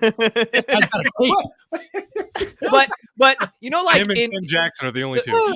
The longer that you have a movie series or like a television show, eventually the characters become caricatures of themselves, where the writers are playing the hits. This is still so early. I found C-3PO unbelievably funny in this movie, and because they're do you disagree? Oh, that's right, Michael, you hate it. I'm laughing at damn near every line that he has in this movie. He was destroying me when he got shot. I'm like, good. He just explodes everywhere. We literally had this conversation off how much Michael hated C-3PO. Oh man, I thought he was perfect in this movie. Michael, you mentioned something off the air. But when he pops up, just as Han and Leia are about to kiss, oh my gosh, so funny! He pops They've up, already kissed. You hated it, but I was like, I laughed so hard. Perfect timing. Robot blocker. Yeah, so funny. Sure. I thought he was great in this movie. I thought R2-D2 was great. Like Yoda, is Yoda. I always forget how weird Yoda is when he first shows up and he's just rummaging around and eating things, throwing crap, hitting him with the cane, hitting R2 with the cane. Oh, good stuff. Now imagine we've gone forward to Baby Yoda, right? So that's Grogu. But on R2 and C-3PO, those characters were literally ripped out of a Akira Kurosawa movie. Yeah. Right? And put in the first one. This movie borrows from another Akira Kurosawa movie. I mean, Lucas is in Magpie Central with these pictures. He's pulling from all these other pictures He's a and weeb. putting them together, which is why for some people like me, the first movie is, I don't like to compare. This one's a lot better than that one. The first one is really takes all of those influences and it tells a classic hero's journey story. Yeah. Okay. And it is a self-contained picture, right? You can watch that movie and never have to watch the 8,000 of them that have followed, and it still works. The second movie, after you've watched it, you kind of have to watch at least the next one to see how it finishes. or you got nothing. And that cliffhanger ending has inspired, for bad or worse, and in most cases worse, sequels like that. Oh, we're not going to really end the movie. Okay. And so that's one of the differences that I see between the two pictures. So I think this one is maybe a better film on various levels, but the first one is almost a more contained movie, and a movie that is it's a bit more entertaining, I think, because it's lighter. It's more of a comic. Oh, much lighter. Yeah. much No, but this one does, we mentioned C-3PO. There's the banter between Han and Leia. And then you mentioned Yoda. So there are lighthearted moments, but you're right. And that's why, and I remember when I saw this for the first time, and I remember just how excited everybody was. Oh my God, we're getting another Star Wars movie. And a lot of us of my age, I was 10 years old at the time, we were just anticipating, it's going to be another feel-good movie. It's going to be just like Star Wars, and the good guys are going to win in the end. And so that's why a lot of people walked away from Empire the first time when it first came out, disappointed, because they weren't used to the heels getting the heat. They wanted to see the baby faces win again, and they didn't. Soldier. This is Winter Soldier, if you're talking about Marvel. Sure. It's the different kind of movie among all similar movies. But when you let it sink in a little bit more, you got the third film.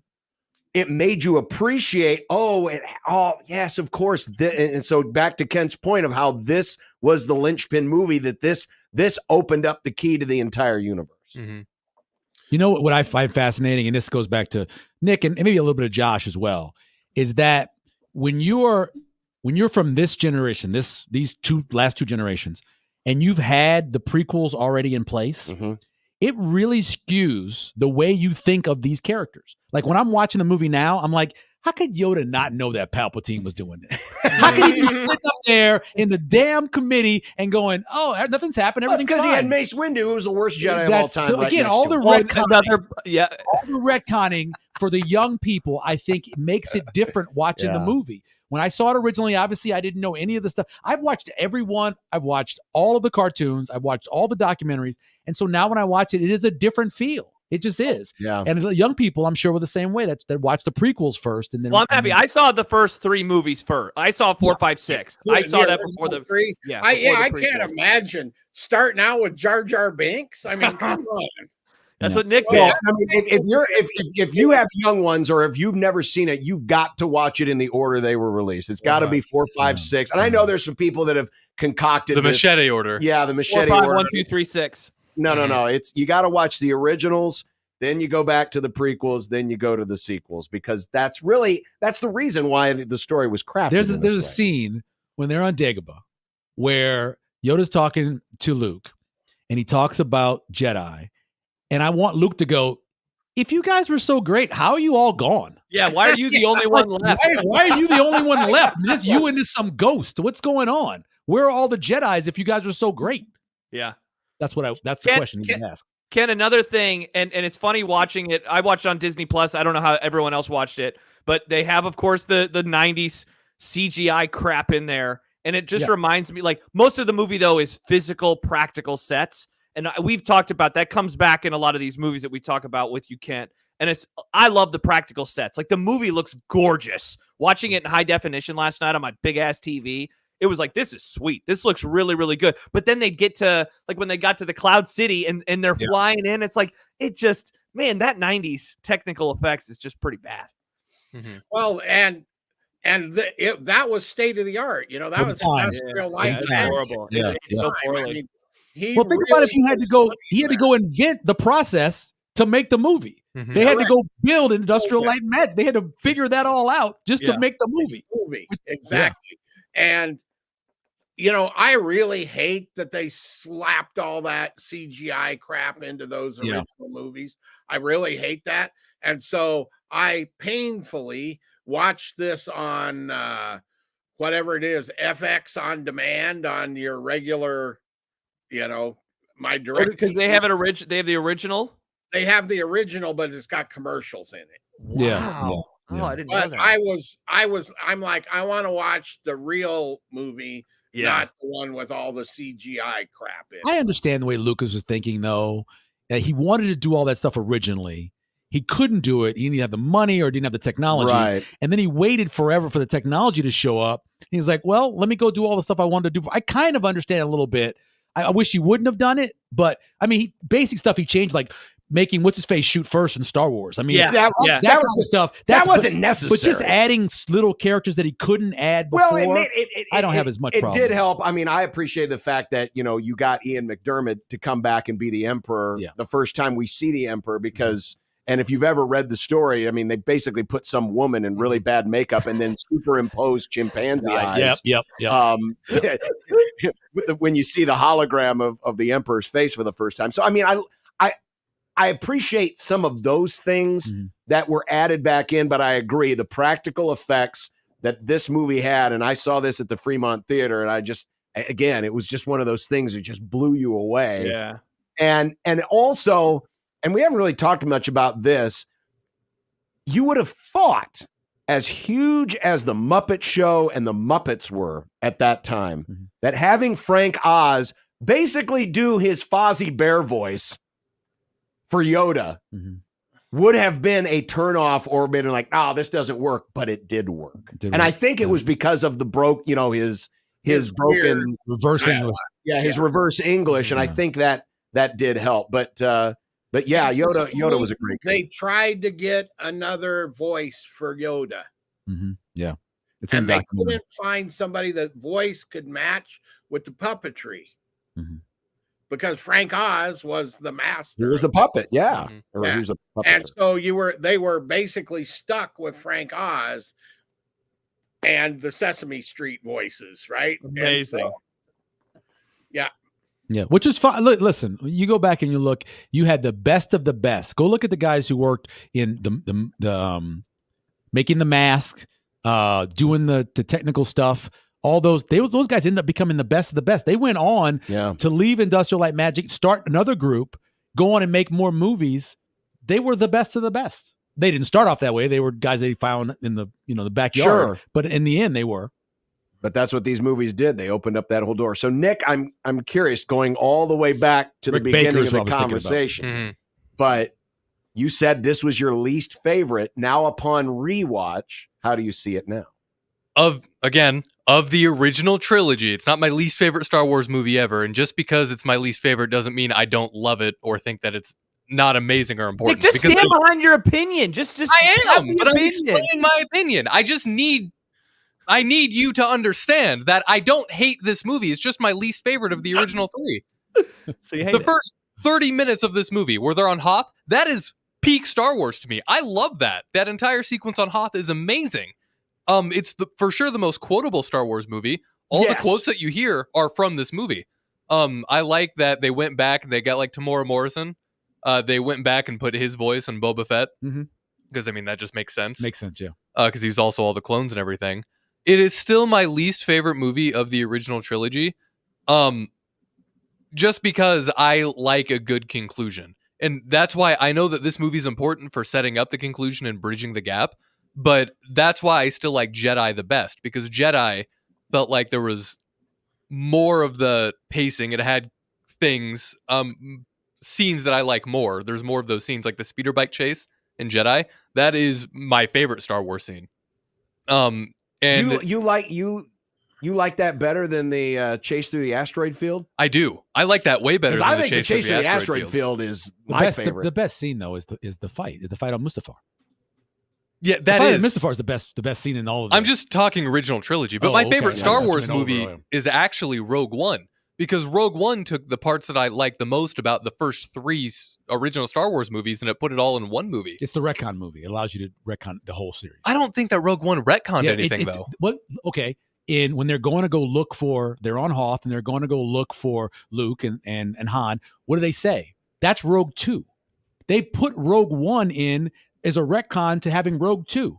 Everything about that movie is just going back and correcting or putting everything in from the other movies. Rogue One has been around for a while though. Rogue Squadron has been around for a long time. But that's what, if you listen, Rogue One Lucas, is part of Rogue Lucas Squadron. says that's a little thing they put in there. They knew they had a Rogue 2, so that's why they called it Rogue One as a throwback to people who watched the original movies. But that's not a retcon. That's a reference. Okay, you call it what you want. I call it a retcon. Every time they go and they fill in a gap is a retcon to me, and that's the whole movie. A retcon is when they change things that were previously established. That's what a retcon is. That's not how I think of a retcon. Well, you're wrong. I think it was a throwback. I think of it as being a throwback to something that happened. About and to it have a allows you to be able lightsaber to fight do here that. in the studio. No. A retcon is changing things that were previously established, like Lucas making Greedo fire first when Han shot first. But a reference isn't a retcon. It's just a reference. It's a way to bridge the gap. And I think Rogue One... So it's a way to bridge the gap. And that's what they're doing with that. Rogue One was a bridge to the gap to Rogue 2, making sure that we learned how to be able to, how they got the actual information to Princess Leia. All of that is added in, so we fill in those gaps. Sure. Okay. All right. I guess I don't know what you're arguing. Well, I'm not arguing. It's a great movie, but all it is a way to fill in all the gaps. That's all I'm saying. Yeah. Well, either way, I'm glad we picked this one first. I'm not saying we're going to pick out other Star Wars movies down the road. I have no idea, but if there was one we wanted to talk about, this was the one I wanted to talk about, because I've grown to appreciate it more and more as being of the Star Wars generation. I have grown to appreciate this movie, even with all the new ones that came out, more and more every time I watch. John, is it your favorite now? Because I remember when you guys did the show together, Michael and I were Empire guys, and you were a New Hope guy still at the time. Well, okay, it's a better movie, but going back to what Kent said earlier, that it's more self-contained. It's hard to compare the two because the original Star Wars is the hero's journey and could stand alone. The reason why that is still my favorite is because it was the first. But in terms of if you just sat them down and just watched them, as not part of the same universe or side by side, Empire is the better film, but New Hope is still my favorite because it started everything. Yeah, it was your first. And I think that probably also I'm right in the same sort of boat with John, right? I mean, you two have no way of knowing this because it was way before you were born, right? But I was living in DC at the time, and there were lines literally all the way around the block of the one theater in Washington, D.C. that was playing it, right? It's a big theater, but it was playing in one theater. And so you had to literally wait. I think I had to wait like 3 weeks to get to see it because I was not going to go stand for 4 hours and then get shut out at the box office, right? So I think I went to a first show on a Sunday. So I went to see it at like 11 o'clock in the morning on a Sunday, and it was full, like 500 people. You see this movie, which is a really good movie, especially for its time, right? And that leaves that kind of impression on you that is going to make it a favorite no matter what follows it, or at least for me. Yeah, definitely. Ken, do you think it changes just movie? So obviously movie going has changed because we can just go online and pick our seat and there's no standing in lines. Does it take away a little bit of the excitement of new movies because we don't do that, because we don't line up, because we don't have to go in there before? Absolutely. Well, what really did it was when they went to releasing movies on 3,000 screens. No. Okay. Yeah. You know, they released this thing, I believe, on 130. Isn't that insane? Yeah, it's a little 130. Yeah. Right. So you had a city like Washington had one screen. Wow. You know, one of the suburbs, there was one, I think, playing out, or two playing in the suburbs, but in DC itself, where I lived, there was one screen. You know, now it'd be on what, 30, 40? Oh, 50? yeah. Be airing every 15 minutes at a theater. Oh, yeah. And then you'd have staggered start times and all look at this stuff. Avatar when it came out. The amount of screens that was on. Look at the amount of showings they had it on. Incredible. And I think that's changed a lot of it, you know. But because the standing in line lasted for a while, and then they figured out we're gonna put it on a bazillion screens at once. Well, there it is. Movie Club 200. Now we move into another century of movies. Mm-hmm. The 200s. Nick? Yes. You have 201. I do. So it's not Empire. It's going to be impossible to follow up Empire, but I was perusing Netflix the other day and this one piqued my interest. I recognized the name, but after reading the description, I wanted to watch it. And I looked up reviews. It wasn't a lowly reviewed movie. Oh boy. But on Netflix, The World's Fastest Indian. Good movie. Well, that's a decent picture. Good movie. It's a good movie. All right. Yeah. Yep. Never even heard of this movie. And I had the exact same reaction. Yeah. Kent, we would be remiss. I know we've run a little long here, but Josh and I spent 2 segments on this. Did you see the news of who is playing John Madden? There is a motion picture coming out. Who's directing? Do you remember? It's David O. Russell. On John Madden in the 70s, Nicolas Cage. No. What? That was my reaction. Are they going to fatten him up? They have to. But it's just, I can't see it. I mean, forget about the body and if whether or not he looks like it. Just I can't see it. Nicolas Cage plays Nicolas Cage. That's what he does. Exactly. And Nicolas Cage and John Madden are not the same person. And Madden, but even back then, Madden wouldn't have been anything like what Nicolas Cage plays. You know. So that'll be interesting. I did not see that. That's my reaction too, Ken. I'm at the very least intrigued by this. Yeah. Well, of course. That'll be one I'll be either watching the screening or there on the first day. Yeah. It's on variety.com, the story that we saw yesterday. But I had to mention that as the lone Raiders fan in the group here. Yes, Nicolas Cage is John Madden. Well, Ken, we appreciate it. Thanks for 200 great movie clubs, and we look forward to the next 200 or whatever.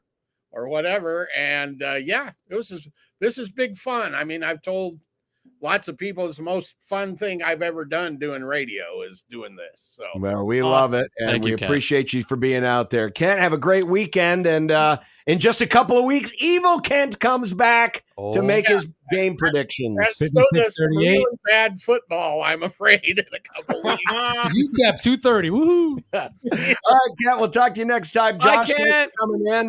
Bye, guys. Enjoy the dinner tonight. We got to take a break. Mitch Holtz is still to come. This is 1620 The Zone.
Quick segment here because we got Mitch Holtis coming up, and I know Michael's looking forward to that. I Friday. need you to read or listen to from a certain point of view. You have to. Yeah. Because as big a Star Wars fan as you are, you're going to love it. We listened to all three of the latest ones, the Star Wars, Empire Strikes Back, and Return of the Jedi, on 16-hour trips to New Orleans. And let me tell you, they are captivating. And they're small vignettes about characters you've never... There's an entire vignette about the monster on Hoth and about his family. It is so... And about it changes your whole thought. Just like the line from a certain point of view that Obi-Wan says, it changes your whole thought about a character. It's fascinating. It absolutely is. Oh. There's a whole part about the guys taking care of the Tauntauns. Let me ask you this. Tauntauns from that planet? Are they from Hoth? I always assumed they were. If they were, why couldn't they survive being outside? Well, I mean, maybe he was hungry. Everyone dies. No. I'm saying... But if they are from that planet, their body would have evolved to be able to stay out in that. You would think. That always bothered me. But maybe they brought them in. I don't know. They might have been imported. They probably brought them in. But there's a whole great story about the guy who takes care of the Tauntaun. It's great. I mean, I can't tell you how great it is. No, this sounds sick. I think I want this. You should. It's just where you find your podcast. Yeah, I mean, audible.com. Audiobooks. It's a book. It's a book. It's an audio. It's a book. Yeah. Okay. It's a book, and they're all canon, which I like. And now they're all canon. Yeah, because of the changes. Now all that stuff that was in the old books, but this is all new stuff. Yeah. Now, real quick, we'll take a break and get to Mitch. But Creighton announced today that they are going to host a preseason charity exhibition against the Purdue Boilermakers. Buy your tickets when you can. Now, you're not going to be able to see the Kalkbrenner-Edey matchup because he's gone. Yep. But Saturday night, October 26th. So fingers crossed, the Ohio State game is big noon Saturday. Otherwise, there could be a problem because that's the Ohio State game. Is that the biggest game that week? Well, I'm just saying from a Nebraska No, I know. I'm saying is that a possibility? Is that the biggest game? No, but... If that's the biggest game. If you're someone who wants to see both the Husker football game and go to the exhibition, that's why I'm saying hope for big noon kickoff or sometime in the afternoon. But the proceeds from the game are going to benefit the United Way of the Midlands Disaster Relief Fund. Of course, we had the tornadoes earlier this year, the flooding earlier this year, the storm damage from a couple of weeks ago. So it's great that these two teams could get together. Saturday night, 7 o'clock, October 26th.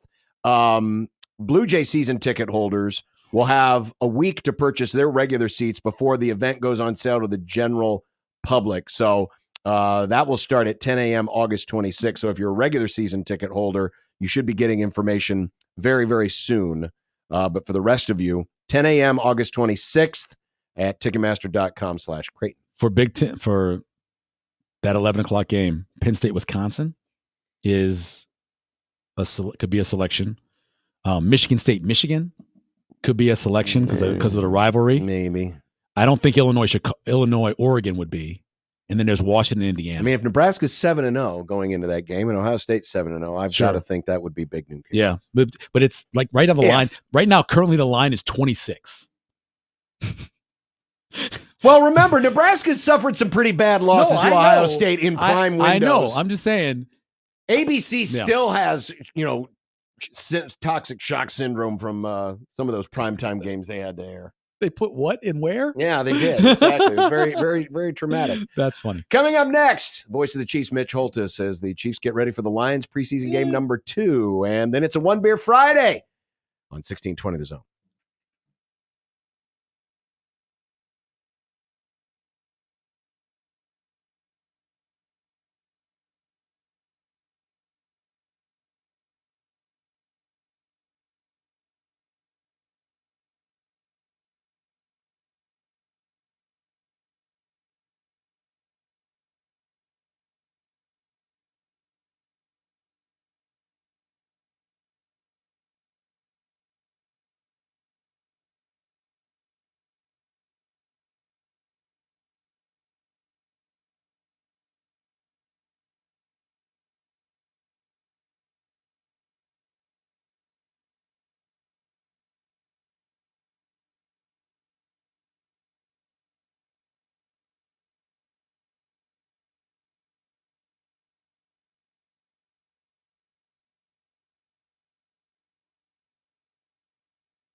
it looks like quickness, and you're making explosive plays every day. What's going on? I think just my education of the game and my confidence back, being a year off of the injury, and just being able to read my keys now and being able to focus in and hone into what's really I would say matters the most, instead of trying to make every play is plays come to you. And how much have you worked on your quickness or your lower body power? Because it looks like it's like twice as quick as it was a couple of years ago. I mean, just coming off that surgery, all summer, I just focused on working my legs, just making sure that I would have that strength there, and the quickness, it just come with it. That's a part of my game. That is defensive tackle Turk Wharton. This theme all this week with Mitch Holtis, the voice of the Chiefs, have been guys maybe a little bit deeper on the roster, or not certainly not the top level guys who could be difference makers this year if the Chiefs are to become the first team in the Super Bowl era to three-peat. And sounds like Turk's progress is coming right along, Mitch, in training camp. It's been stunning, you guys. He jumped out at camp. His quickness, like the one-gap quickness that he had inside, and he's beating Trey Smith and Creed Humphrey and Joe Tooney and the really good offensive linemen the Chiefs have. And it wasn't like the offensive line was doing a bad job. You just heard him say he's had his moments. He had an explosive play against Washington in 2021 that kind of helped flip the game. Then he tore his ACL in 22 against the Raiders. We also forget last year he makes a play in Super Bowl 58 where AFC Championship game. I'm sorry. He shadows Lamar Jackson, who's trying to scramble around. Yeah. And Turk is sneaky athletic, and he didn't let him get by him, and then ends up getting a sack. So Turk Wharton wears 98, and just notice him. If he stays healthy, he's going to make some big-time plays this year. Mitch, this is kind of a random question. We did 25 teams, 25 days, whatever they call it, for UCLA, and so we talked a lot about Eric Benemy. Why do you think he hasn't gotten a head coaching job based off of as much as you know about him? One of the mysteries, I think, I have a theory in that, and it depends on the job that's open, but sometimes general managers can get tied in closely to coaches, to owners. And sometimes coaches make those GMs uncomfortable if they feel like, because EB is going to tell you what he's thinking. And he's going to tell you what works and right now with Brett Veach and Andy Reid, they're working in concert. The guys we play tomorrow are the NFC version of the Chiefs in that regard, because Brad Holmes is an outstanding general manager for the Lions, but he doesn't worry about being ahead of Dan Campbell. He wants to be with him. In fact, they said when they won the division, those guys are working in lockstep. I think a lot of GMs get threatened by EB and his personality being a strong personality type. Mitch, you just said it. The Lions are the opponent tomorrow afternoon, 3:00 over at GHA Field at Arrowhead Stadium for the second preseason game. Typically how Coach Reid has handled these games, do you see maybe the same pattern in terms of who plays or what kind of the goals are for this particular game in this slot in the schedule? Yeah, this feels like 3 or 4 series for Patrick. And the first unit, and there'll be a lot of mixing and matching with that group, but that means Kingsley Suama'atia, who only got 6 snaps in the Jacksonville game, is going to be center stage in this one. And we know how good Detroit's defense is, and I don't know if he's going to go up against Aiden Hutchinson at all, but any snap against him is going to be a challenge, right? He's the most quarterback hits in the league since he entered the league, Hutchinson. So I think that's the case. And then you'll see, I think even Kingsley and the line could stay out there for a next series with Carson Wentz. And then the offensive line that comes in after that group has got to play much better than they did against Jacksonville. And then wide receiver, you're going to see all kinds of mix and match and rotation, but you got to start getting some answers now as the cut down weekend gets closer. And tomorrow's a big day for really starting to draw some lines. We got a chance to see Isaiah Pacheco when he was at Rutgers playing against Nebraska. Yeah, we did. He stood out to all the fans, Nebraska fans. When you look at his value in terms of how he, in some of those games last year and then what you'll see from this year, where do you kind of put him in that pecking order of the most valuable guys on offense? Well, there's a long list there, pal. Yeah. But Pacheco's right in there. the next step for Pop is to be a factor in the passing game, not just checkdowns or little swings or angles. It's to be second or third level. He worked on it last year. I think I featured him, I think, in one of the reports. It's a great question you bring up. But that's got to be the next stage for him. And we all know he runs hard. The reason he stayed at Rutgers was he's going to help his family because he had, two of his siblings were murdered 18 months apart. Yeah. And his family needed him to stay, or otherwise I'm sure teams were trying to get him to transfer. But Pacheco we know what he is. He's now shown what he is, and undefeated in the playoffs at 7-0 and 2 championships. But he's got a next level, be a receiver and an impact receiver, not just some safety valve. Well, the last time Mitch would have done a game from this broadcast booth would have been the opening game. Well, no, it would have been the game where everyone lost their fingers and toes. Or at least the Dolphins Miami did. Wild card game. Yeah. Yeah, minus 28 wind chill. Yeah. Yeah, we've set up some machines to simulate that tomorrow. Fans don't even know it's coming. We thought, well, that may be kind of cool. It's brought to you by Kona Ice. And then just have everybody show up in shorts and then just blast them with about a minus 28 wind chill and see, hey, guys, what do you think? Well, that's tomorrow, 3:00 over at GHA Field at Arrowhead Stadium. Mitch, have a great call. Enjoy your return back to familiar confines, and we'll look forward to next week. Do you have a theme for next week in terms of our training camp reports? Rookies, rookies, rookies. Who could help this team from the get-go? That's where we go next week. And let me say this as we close. I know you're up against a break, but I spoke at a funeral yesterday with Greg Sharp, and it was in Kansas City. And it was awesome to see Greg and Amy. But everybody listen out there, hashtag GBR, keep praying. Pray Greg to that UTEP game.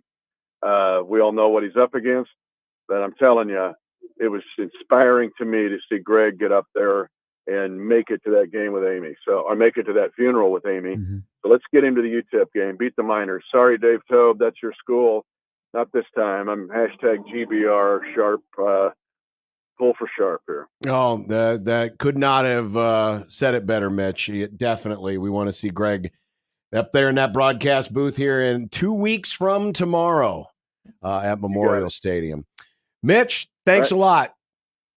See you, boys. There's Mitch Oltis, brought to you by Hy-Vee, official grocery partner of the Kansas City Chiefs. You know what's really funny about I can't stand the Chiefs, right? I've said it since years back. But 2 things. One, when they signed, the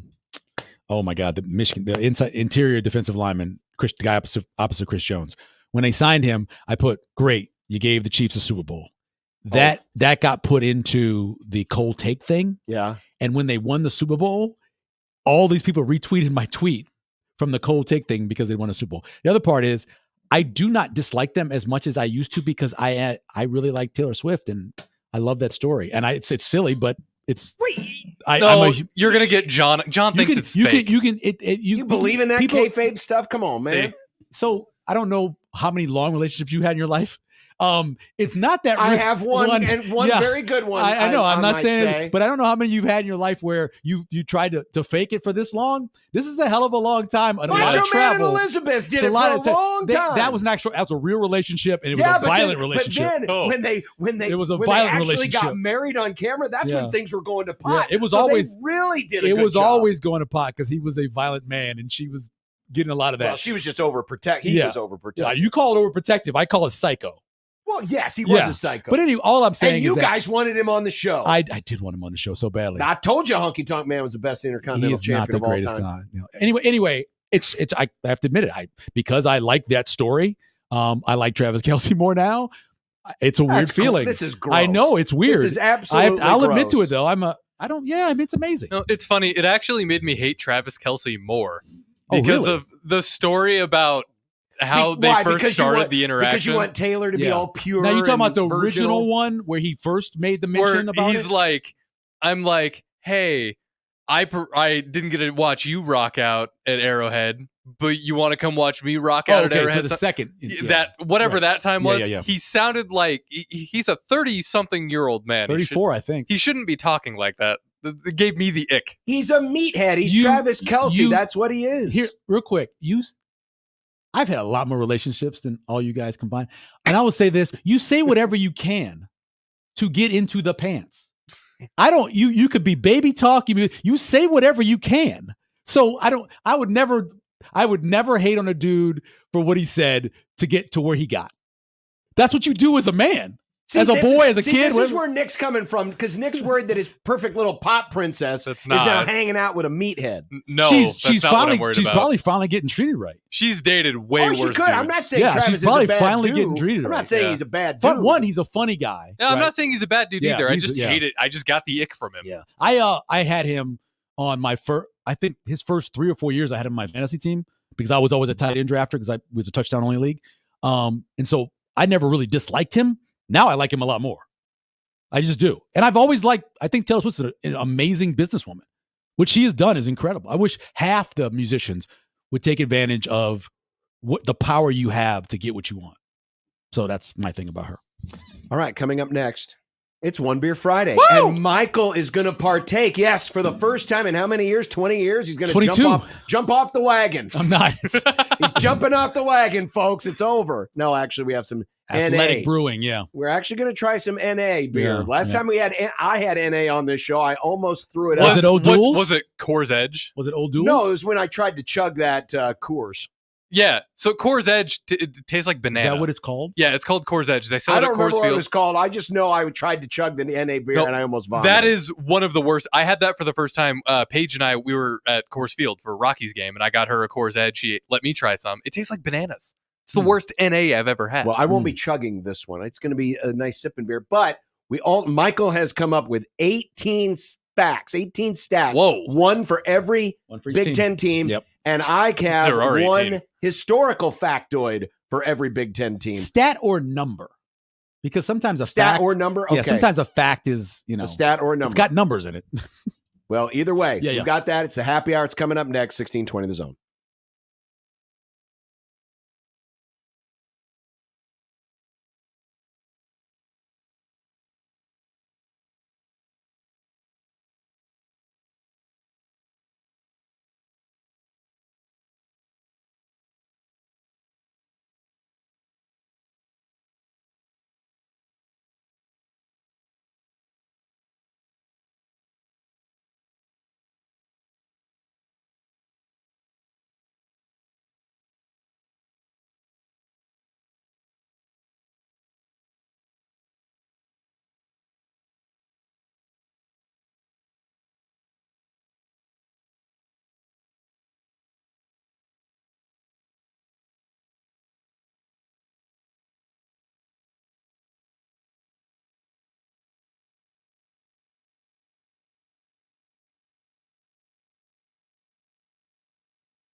It'd be nice to have a boat. Throw. It would be nice to have a boat. Throw. It would be nice to have a boat. Throw. It would be nice to have a boat. Throw. It would be nice to have a boat. Throw. It would be nice to have a boat. Throw. It would be nice to have a boat. Throw. It would be nice to have a boat. Throw. When you're gone.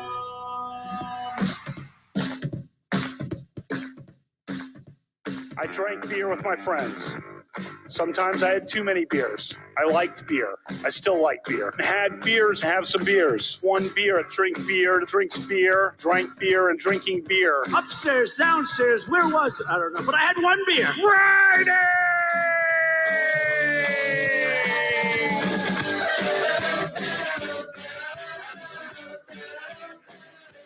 You probably have beer center each week. Ralph Club, biggest contributor. Beer. I like beer. I don't know if you like beer center or not. What do you like to drink? Next week. I had one beer. Friday. Yeehaw! Hanging out and having some beers with friends, which I gladly do and which I fully embrace. Well, you think it was... Nope, there was one beer. Friday.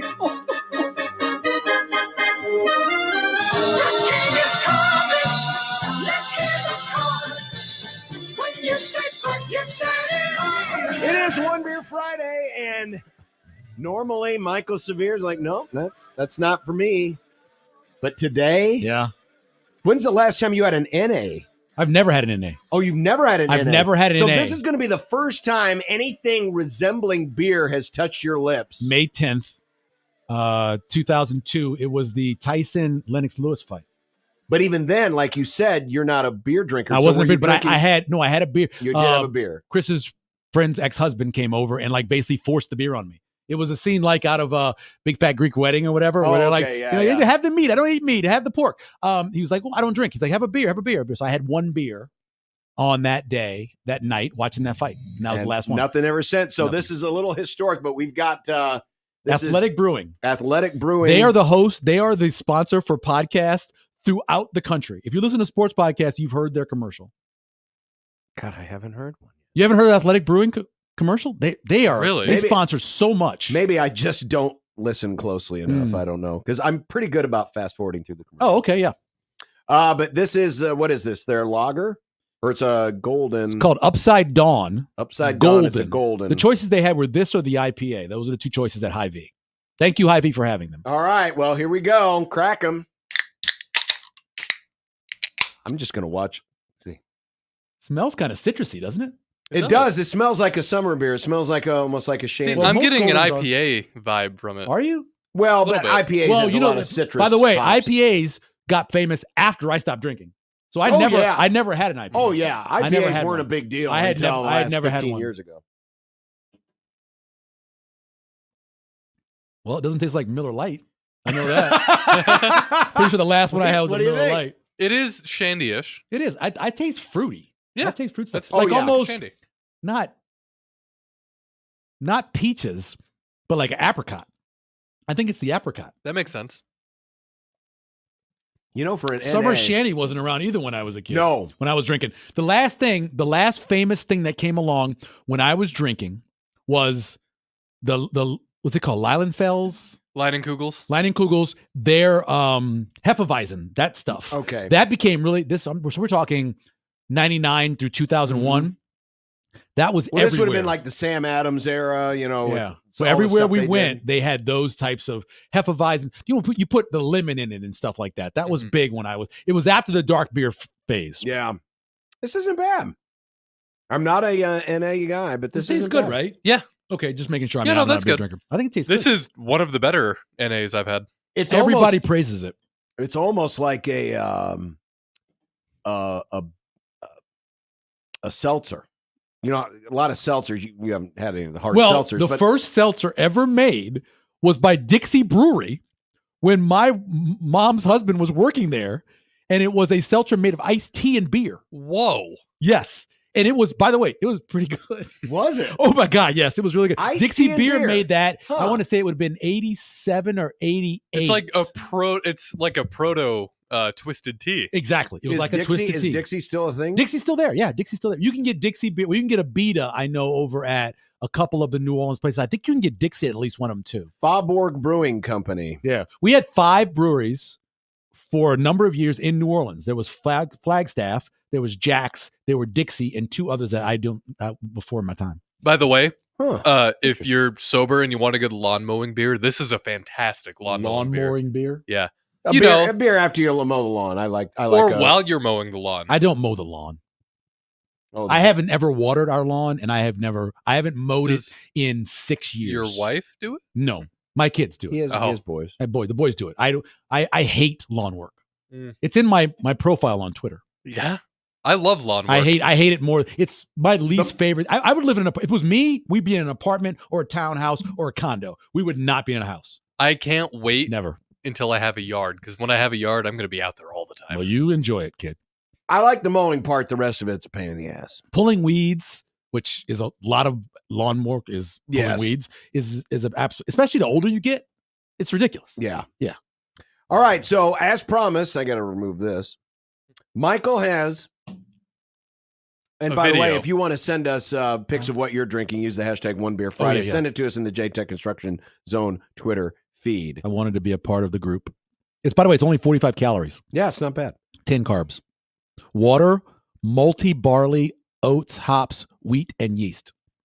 But not fermented. No. Because that's where the alcohol comes from. Yes, sir. So Michael has come up with a stat for every Big Ten team, a stat or a number. A number, yes, I am. For every Big Ten team. I went back and did some I got a historical factoid. Okay. For every Big Ten team. So how do you want to go? I'm going to start by Nebraska. I have it alphabetical, but I put Nebraska first. All right. Well, I'll quick fast forward here because I've got, let's see where it is. And mine is close to being an alphabetical order. Like, I didn't mess with if it was an M-I over an M. I didn't do that. Well, I'll follow your lead. Yeah, okay. But what's your stat on Nebraska? So Nebraska, I mentioned one of my stats for Nebraska on Wednesday when I was here. It's the number 4.5. It's a number. That's the total over under for Nebraska's wins in the Big Ten. In the Big Ten. That tells the whole story. They go over 4.5. This is a great year. They go under 4.5. It may. Yeah, they go over 4.5. It's an 8-win season. It's an 8-win season. 7 at the worst, but probably 8. But my stat is Nebraska last year, and Friday is when I'm interviewing. Next Friday, I'm interviewing Coach Rule for Big Red Wrap Up, and it's one I'm curious about. So Nebraska's 132nd last year in havoc allowed. That means sacks. Mm-hmm. That means tackle for loss. That means fumbles. How much of that is the offensive line? How much of that was poor quarterback play? I think it's a mixture. If your offensive line play is good, I mean really good, obviously you're not going to have as many tackle for losses. You're not going to have as many sacks, not going to have as many pressures, that kind of thing. But with all the turnovers last year by the quarterbacks, I don't know. But 132nd, second from last in the country in havoc allowed last year. Wow. Yeah. It just showed that's one of the many stats that Nebraska had last year. You went, well, how the hell were you that bad? And you still should have won more than 5 games. There's a reason why the turnover numbers and the sack numbers seem to kind of follow suit. Because if you're not getting pressure on the quarterback, the chances of you forcing turnovers are a lot less. And that's been as big of a problem as giving up the ball as you're not getting it back enough times. Yeah, exactly. So I think the havoc's a good point. You speak of numbers. Yeah. My historical factoid, you got to get to 7. Nebraska is currently on a streak of 7 straight losing seasons. It's incredible. That is the longest streak since a stretch of 9 straight losing years. 70 years, right? From 1941 to 1949. So this is the second longest losing streak in program history. But here's the thing I looked up, because I compared Nebraska. Nebraska is still a top 10 winningest program of all time. I looked at all the power programs in terms of their all-time wins. Obviously, Michigan's number 1, Alabama's number 2, Ohio State's number 3. Right. The longest streak of losing seasons by any of the top 10 not named Nebraska. Well, is Oklahoma in that list? Oklahoma's in that list. Because they had 6 in a row, didn't they? No. Or 5 in a row. Those years with Gary Gibbs and only 3 in a row. That was only 3? And they were all John Blake. Because Gary Gibbs had a winning record? Gary Gibbs had a winning record. Oh, okay. First year, and Schnellenberger went 5-5-1. Oh, 5-5-1. Okay. I thought they had 5 years with a. But yeah, Oklahoma, their longest is 3 in a row. Oh, wow. but Georgia and Texas, 4 in a row.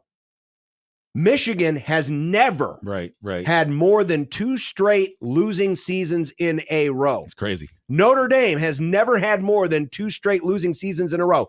USC has never had more than 2 straight losing seasons in a row. Alabama 3, Ohio State 3, Penn State 3. Wow. So Nebraska's kind of the outlier on this list because not only do they have this current 7, They've had it before. but they've got the 9. Yeah. It shows you how great the 70s, 80s, 90s were. Yes. But it shows you how great it was. And people overlook this, but how great Nebraska was pre-World War II. Yeah. A lot of those conference championships happened pre-World War II as well, which is why they're number 2 all Same time. thing true for Notre Dame. Yes, that is true. Oh, and Michigan. Pre-integration, boy. Michigan was great. It did help. It did help. All right, who's next on the list? I have Illinois next. All right. And the number is 2. They're one of 2 Big Ten teams that return head coach, offensive coordinator, defensive coordinator, and starting quarterback. One of 2. One of 2. You know who the other one is? You got 18.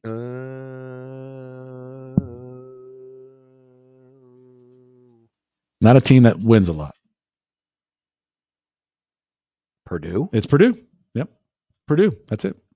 That's incredible. And this is kind of rough because obviously not every game was started by the quarterback who's coming back. So, but yeah.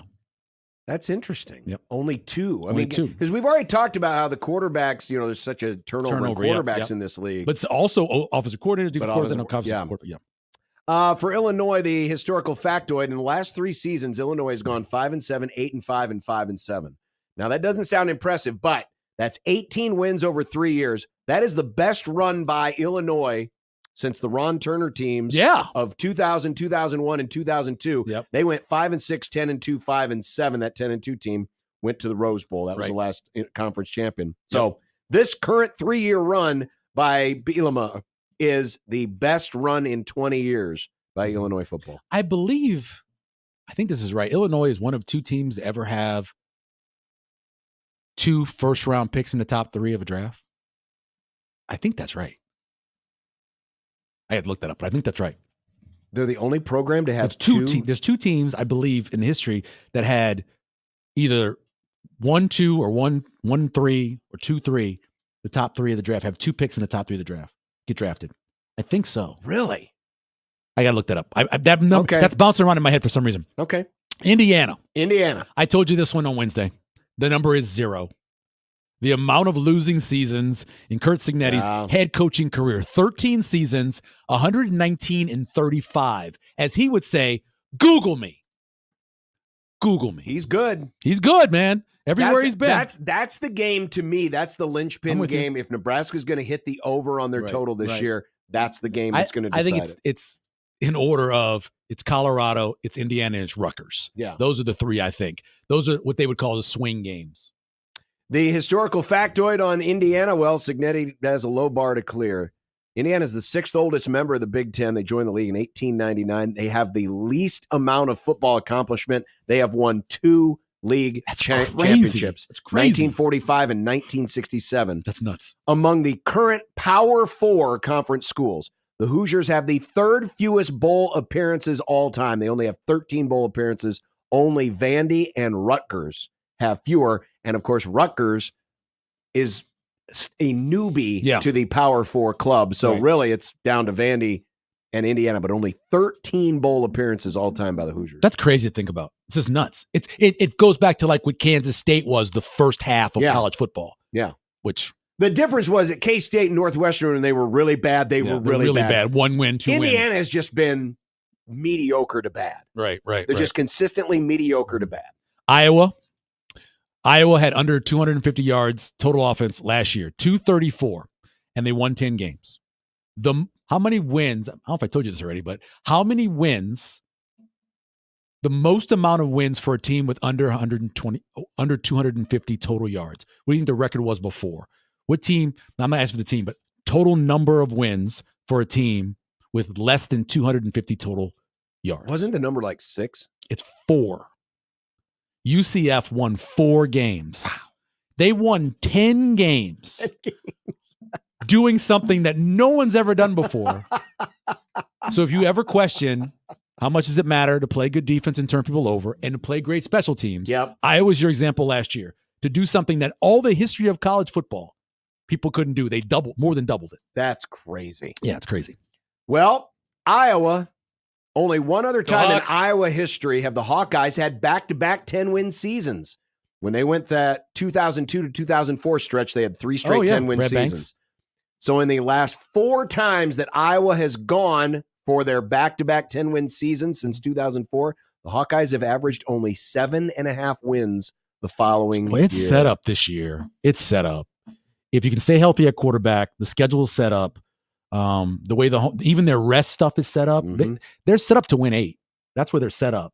But we'll see. But yeah, they've had many opportunities, but have not gotten there only once. I think they have the 5th or the 6th best odds in the Big Ten to make the college football playoff. I'll look that up. I think they are. I think they're either 5th or 6th because it's something like it's Oregon, Ohio State, Penn State.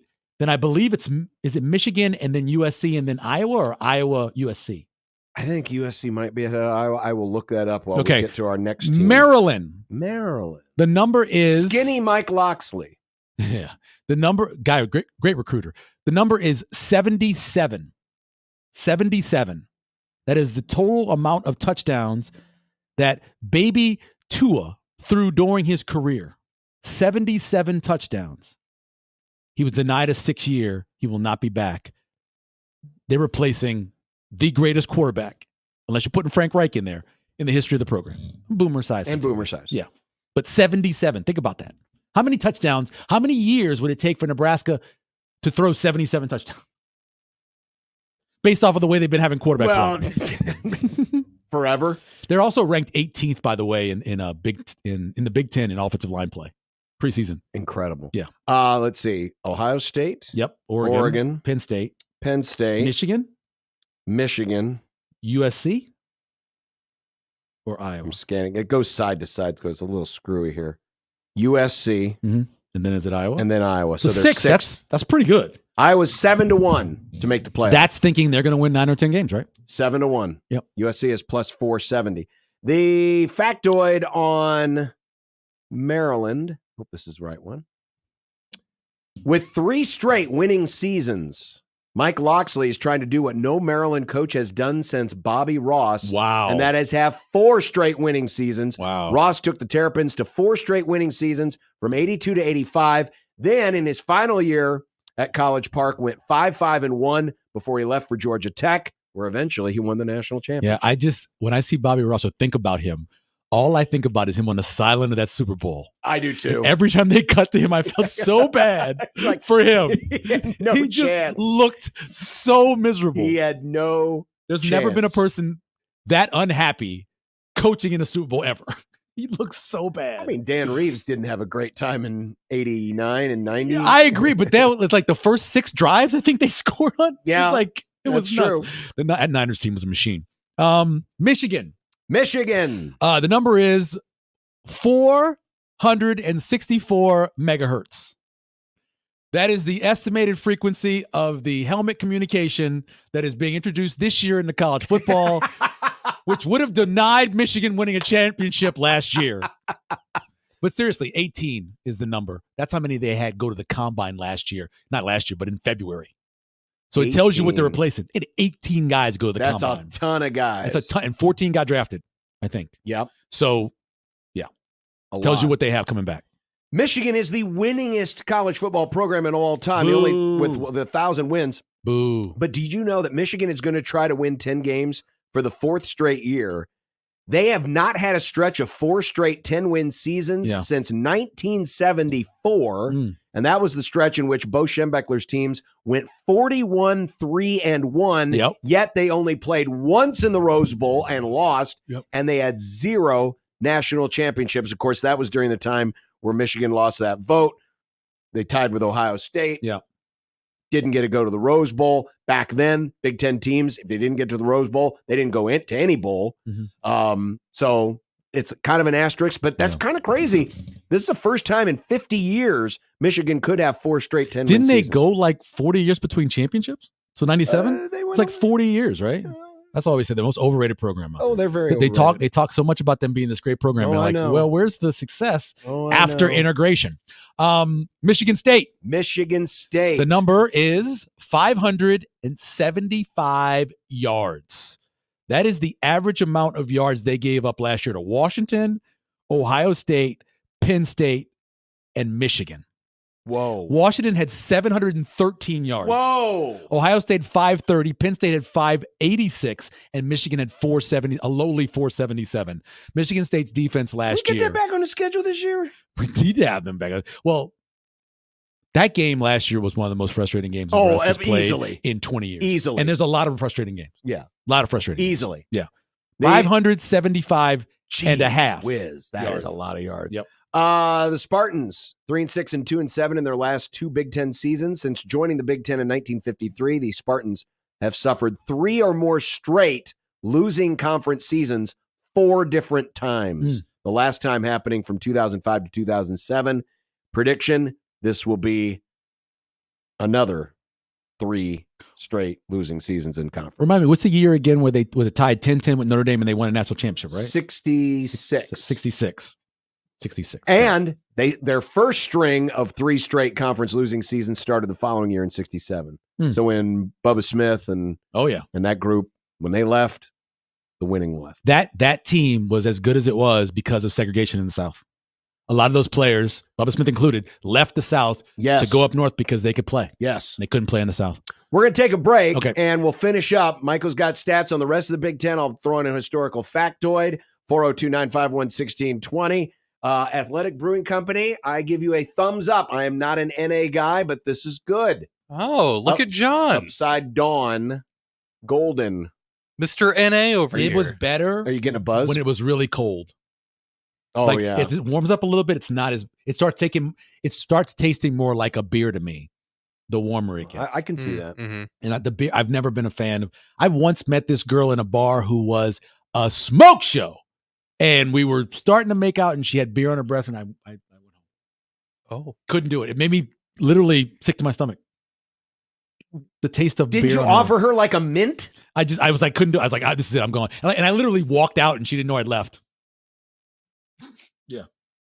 Just you pig. I know, I was horrible. I was a bad. I admit it. I was not a good man, and I tell my sons all the time, don't be what I was at your age or for the next 30 years after that. And the irony is, right after he gets done with the show, he's going out with his wife to celebrate their 20th anniversary. Yep. It's everybody's anniversary today. It is. It's crazy. It's when you get married in Nebraska. It was a popular time. Yep. Very popular time. All Congrats right. on the More marriage. stats, more factoids, more show, more Grum. 1620 in the zone. Nick Grimm for Circus Sports Iowa. I know with baseball, football, and basketball that it's easy to forget there are many other sports out there that you can play along with on the Circus Sports Iowa app.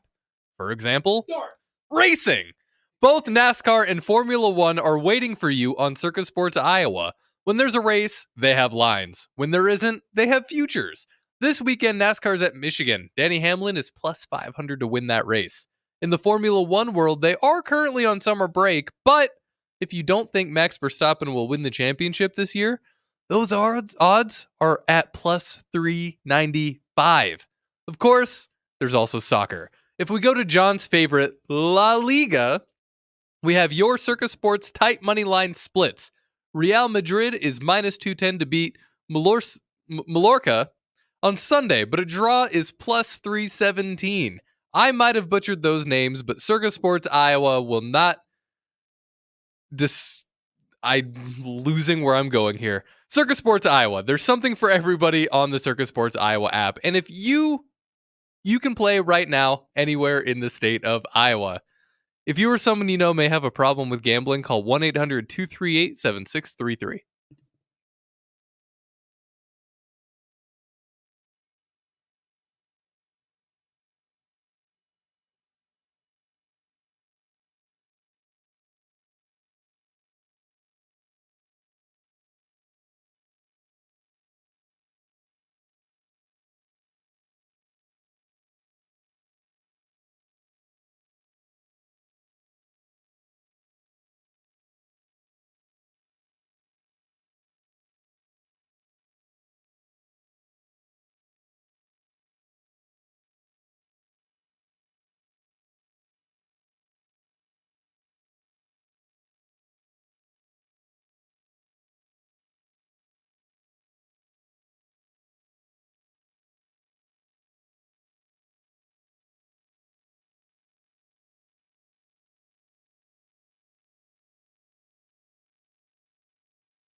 All right, we continue here on this One Beer Friday. Michael Severe filling in for Josh today. Just think, next week, technically, it's football week. Oh, yeah. Because there will be a handful of games. We get the Erlingus Classic. What is it? Georgia Tech and Florida State, I think I believe you're right. Is the highlight game. I think you're right. The rest of them are kind of garbage, but isn't Josh going? Isn't that what he's doing today? It's his anniversary. It's his anniversary. His first anniversary. Yeah. Yeah, everyone. I believe the first one is Wood. That would be appropriate. Nice. I think that's right. That would be appropriate. Who's next? Minnesota. Minnesota. Here's the numbers. 3,500 yards, 29 touchdowns, and just 7 interceptions.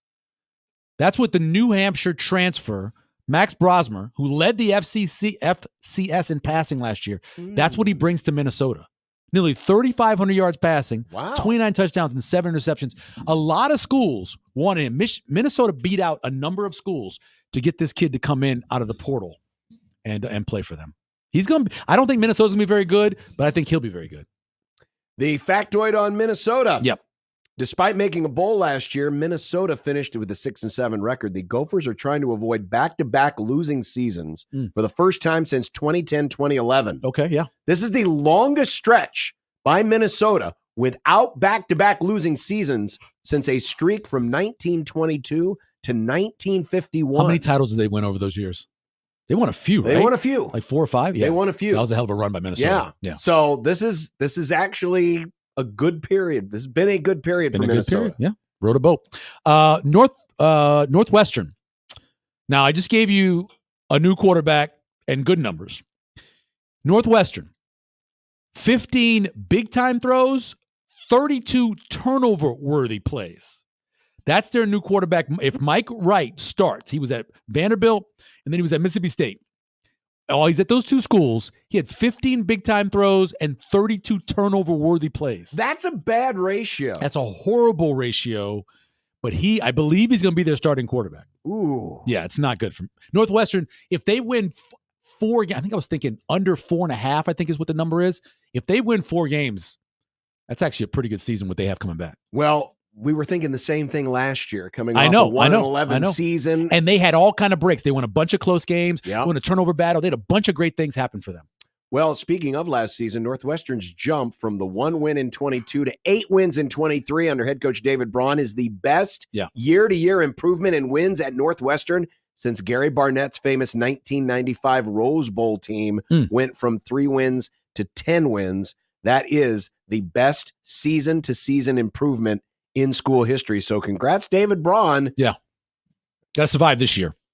The good news is there will only be like 25 people in the stands because the stadium's only. That's right. You got all the road games you'll be playing. You'll be playing in that little stadium. Plus, you're not an NIL power, and you're not exactly killing it in the portal. No. At that school. Purdue, the number is 1. 1. Based off of power polls, strength power polls, they're going to be favored in just 1 game this year. 1 game. Ooh. Opener against Indiana State. So based off it, 1 game, be favored. I know. Not a good year for Purdue.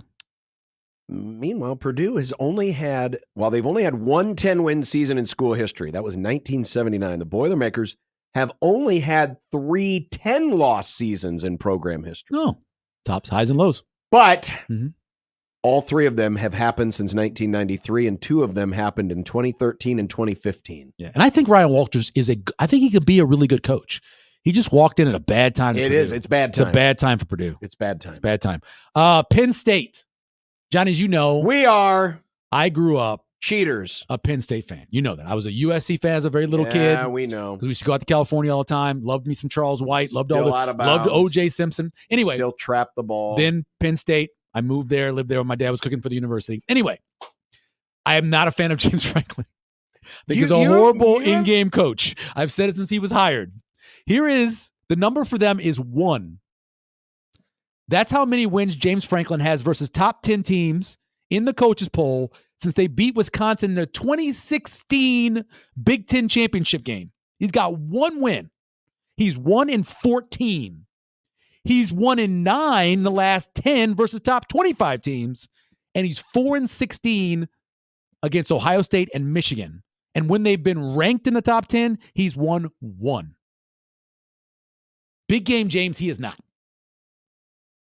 Well, despite being the 7th winningest program in college football history, Penn State It'd be higher if they didn't take the wins away. Yeah, that's true. They're trying this year to have 3 straight 10-win seasons for only the 3rd time in school history. They used to just play 11 games. The 1980-82 team. Yep.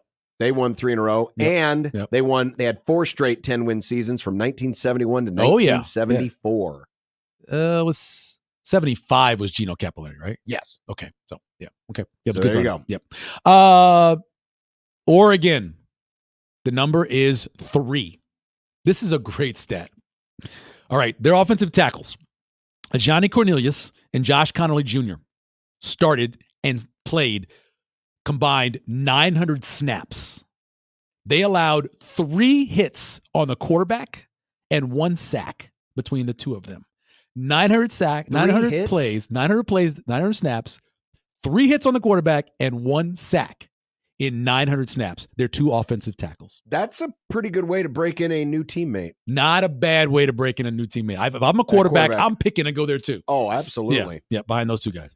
For the Ducks, they rejoin or join a new conference for the first time in almost 60 years. They were independent for a handful of years. Yeah. And then re-entered the Pac-12 or the AAU is what it was, or AWU is what it was called back then.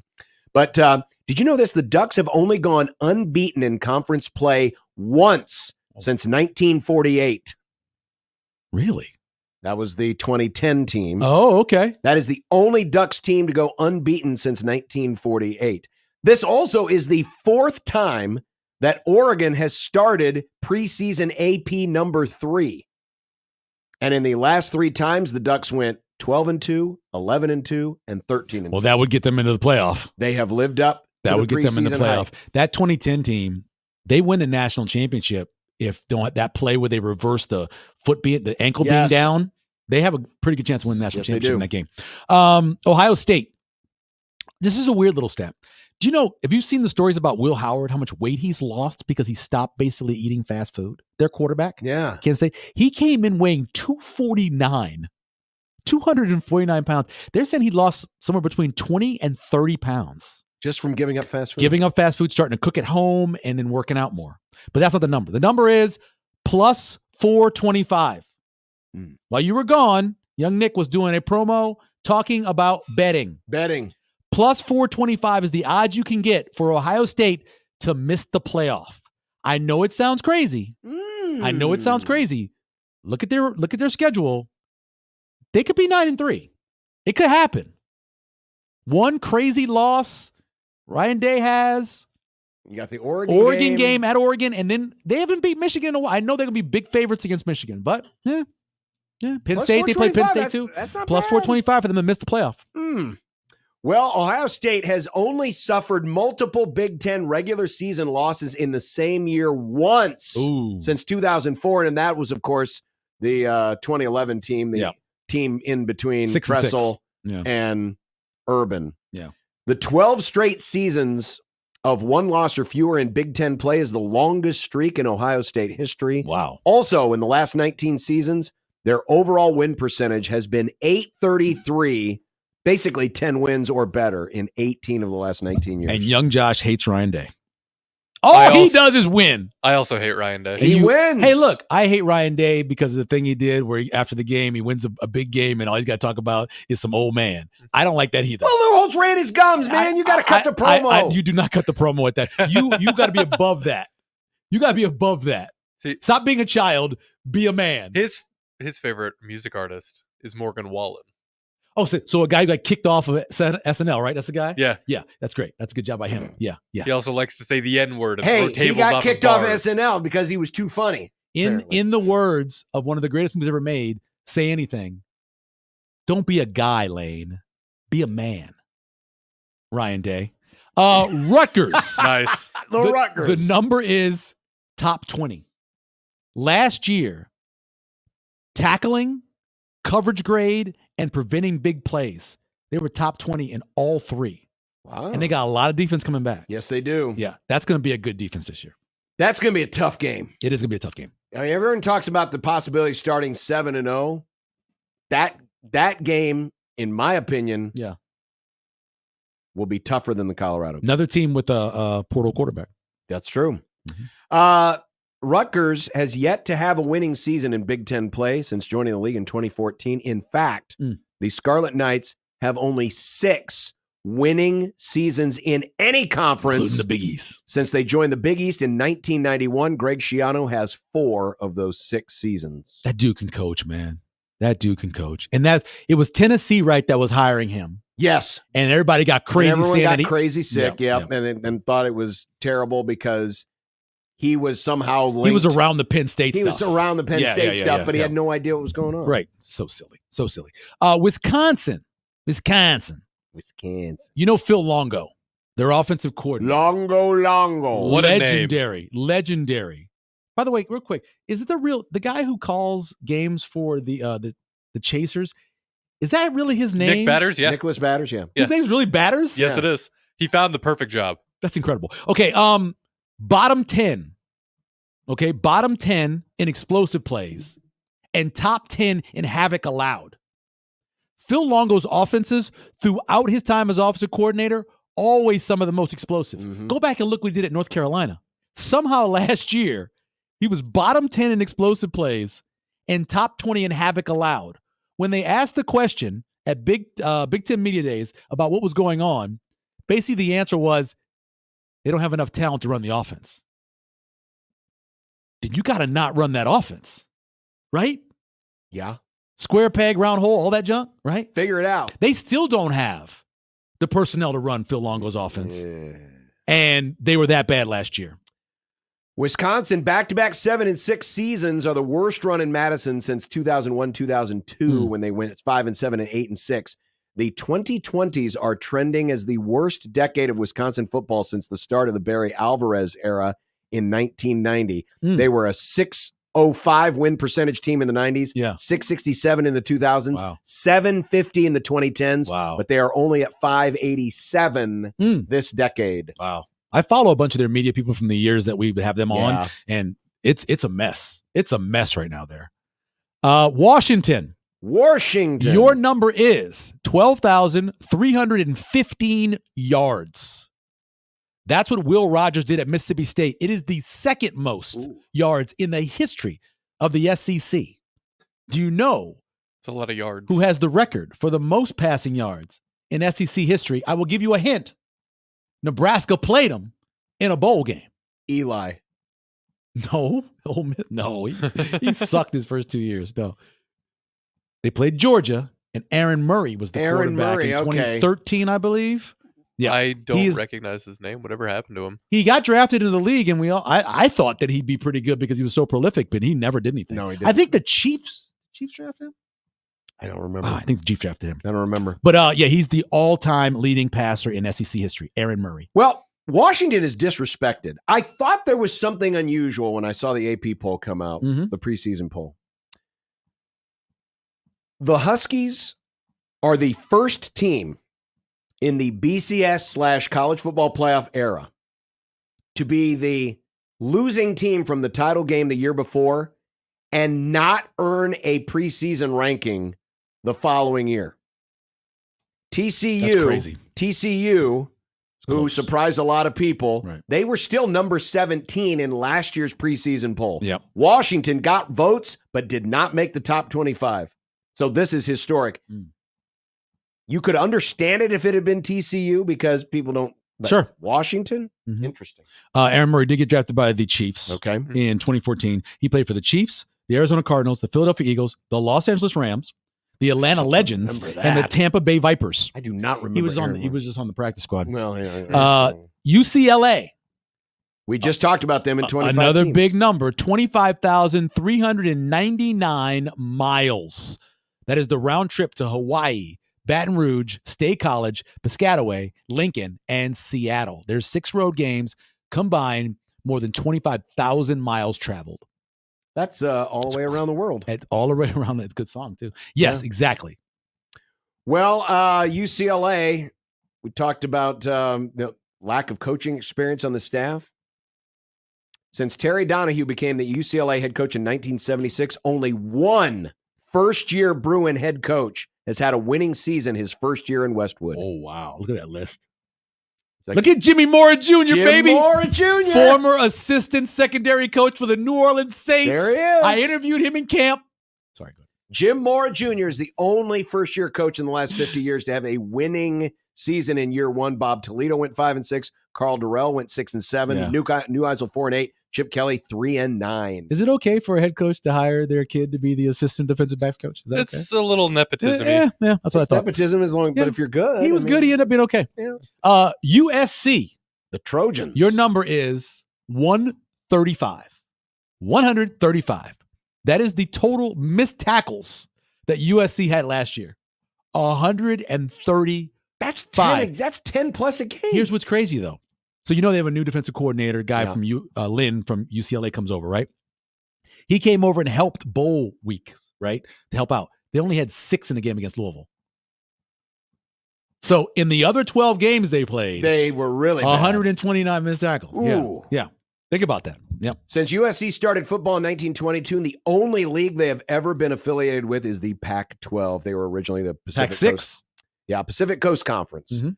39 conference titles in football. The Trojans are 5th all-time in that category. They trail Ohio State by 1. My first favorite team when I was a little kid. USC? We went out to California, and they had all these great running backs, and I loved me some O.J. Simpson.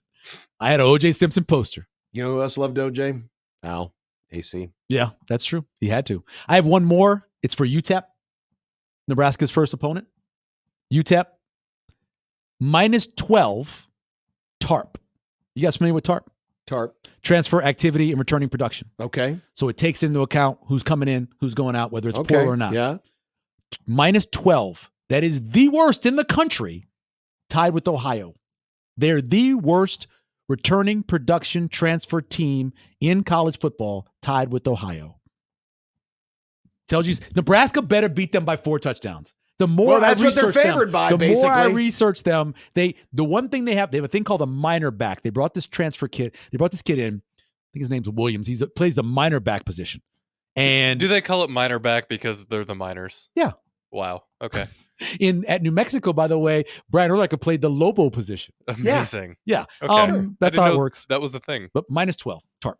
Yep. Who's the Husker back then? They don't do Husker back. They did do the Peso for a while. They did the Peso. Peso. No, he was just called a monster back. The monster back was actually the guy who lined up kind of over the center. We should call it the corn back. That sounds horrible. Doesn't sound good. No, it doesn't. Cornback sounds bad. It sounds dirty too. It does. Yeah. Actually. All right, got abbreviated content, but coming up in content, the Huskers have a title.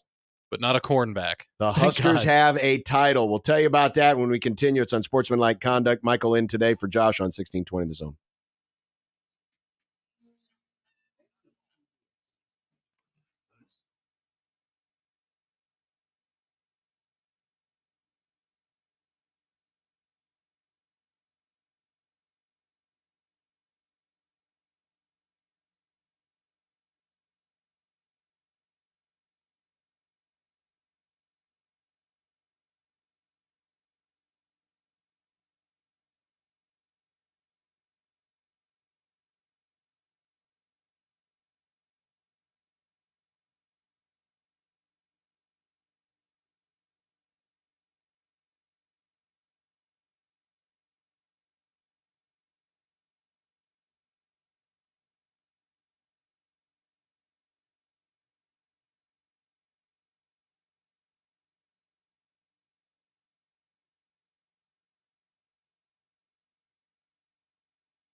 I made you some Unsportsmanlike content. Unsportsmanlike content. Unsportsmanlike content. Content that's unsportsmanlike. All right, Nick, what do we have in content today? Nick's reading. Oh no. I get so excited. That's what I was going to do. You sent it. I sent it early. Closed it. I sent it early. So I can open it, but it's going to take 1 second.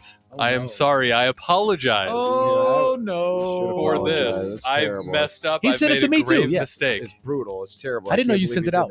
No, he sent it out very early this He morning. did. I know. 11 o'clock. That early. It was like It was noonish. so early, Okay. John. You All sent it out so early. before I left home. Okay. Big loss today for the NL Central leading Brewers, who found out outfielder Christian Yelich is done for the season with a back injury. Will this derail the Brewers' run for the division crown? I wish it did, but it won't. Brewers are pretty deep. I have no idea. Oh, you I literally all about haven't them. watched one baseball game all year. I did watch 2 innings of the All-Star game, so that kind of counts. I have not You didn't watched watch any regular. College World Series games? I watched all of them. Why'd you pick the So just All-Star not- game and not a regular game? Literally, I turned in the station and I went, oh my God, the All-Star game is on. Oh. I've always loved the first 2 innings of All-Star games because you have the best pitchers going against the best hitters. Remember the Pedro That's true. Martinez 6 strikeouts? Yep. Doc Gooden, same thing. And so that's what I tuned in. Yeah. I watched that and I turned it off. Paul Skeens. That's when I actually found out that Juan Soto played for the Yankees. When I was like, oh my God, Juan Soto plays for the Yankees. What the hell happened? No, the Brewers will be fine. Though Yelich was having Are a they great leading comeback Are season. they leading the division? Oh, easily. Yeah, they're up by 9. Okay. They and the Phillies have the 2 biggest leads in baseball right now. Phillies do, huh? Yeah. Oh, Really yeah. deep? You'll be happy to know this. Braves aren't doing well. Oh, good. They lost to How are the Mets doing? They lost to the How are the Mets doing? I have no idea. the Mets They're had in a the really wild card race. No way. Yeah. Yeah. They had a Good for really them. good June job or for them. July. They Uh-huh. got Grimace involved and they started winning a bunch of games. From Well, McDonald's? Yeah. They're coming up in a little bit, but first. Okay. Of You all mean the the Fanatic? You talking about the Philly Fanatic? No, it was Grimace, Grimace from from McDonald's. Grimace. It was Grimace Why from did he- McDonald's. And then they started winning. Was he like Gritty from the Flyers? No, he's Grimace from It was McDonald's. just, Big it was purple just dinosaur. straight up Grimace. Why did he get... Okay, never mind. I Go have ahead. no idea. Sorry, It's the okay, good. Mets. I don't. Of all the rivalries in sports, nothing compares to the nuclear-like intensity of the Saints Falcons.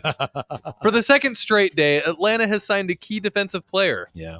Michael, how concerned are you about the additions of safety Justin Simmons and pass rusher Matthew Judon? Judon. The Justin Simmons one makes me mad because it's only a 1-year deal. The Saints should have been able to sign him for a 1-year deal. The Judon thing involved a trade, and it's a lot of work. But if you really need Simmons, which I think the defense does, you can overpay for a 1-year guy. Why not? Atlanta's still Atlanta. They'll blow it. They'll do something stupid. So, but the reason the rivalry is so good is because not just the 2 teams came in the league roughly the same year. Yeah, pretty close. The cities hate each other. The cities of Atlanta and New Orleans hate each other. Where does that come from? Because a lot of people who left New Orleans went to Atlanta for the bigger city, the more vibrant city, and left New Orleans. People hate those people. Isn't Dallas closer? No, but it's not as black a city. Oh, I see. Okay. Yeah, that's Chocolate City, baby. Chocolate That's City. Atlanta. I just didn't know. Have you seen the I show didn't know why Atlanta? the migration Have I seen went what? the way it The did. show Atlanta. So Atlanta's incredible. It's the only thing I like about Atlanta. Really? The only thing I like about Atlanta is Not the show Outcast? Atlanta. No, screw them. Really? Outcast? Southern playalistic. Take that. Wow. Yeah, I hate Atlanta. I hate Atlanta, dude. He I hates hate 'em. Atlanta. I had a shirt when I was 4, that said Falcon. Wow. When I was 4. I told you it was They nuclear-like took a picture intensity. of it. I was sitting there eating red beans with a shirt on, and it said the Falcon. Amazing. Yeah. He wouldn't even watch TBS back in the day. The second greatest moment of sports history for me, for football, after the Saints win the Super Bowl, is Atlanta blowing the lead against the Patriots. I celebrated that for months. I still celebrate it right now. Screw them. Screw them in their city. Pour one out for RG3 and Sam Ponder. Both were let go yesterday by ESPN. Quite the timing, given that football season starts soon. Well, it's into their fiscal, too. That's why. The way their fiscal works is right before football. But there are a lot of people in They cut the a lot of sports money. media sphere who are speculating because RG3 and Sam Ponder have both been active on social media, usually on opposite sides of these Definitely opposite. political Not usually, yes, spectrum. definitely. But that maybe had something to do with it. Sage Steele, formerly of ESPN, she She thought Sam Ponder was probably let go for some of her comments on social media. If you look at it, this has happened before around this time where they've had to cut. And they have spent a ton of money on their streaming stuff. They spent a bunch of money on a ton of things. They had to up the amount of money they play for NBA. I think it's a cutting thing. But isn't it strange? I get the whole timing of the fiscal year, but RG3 Sam Ponder was the host of your number one pregame show, NFL Countdown. Which is the third best in... Right, but I'm just saying in terms of, what... Right. As much as everyone lauds College Game Day, the NFL's always I'll admit, I don't watch their show, so I don't know who's on their show. I don't either. I watch NFL Network, and maybe I'll turn on Fox to CBS for the game. Did you like RG3 as a commentator? Yeah, he was fine. He was funny. I thought he did a really good job explaining plays and what was happening in games. Yeah. That's all I want. I want a guy who knows the game, who can explain it well, and I thought he did a great job. He had great energy, too.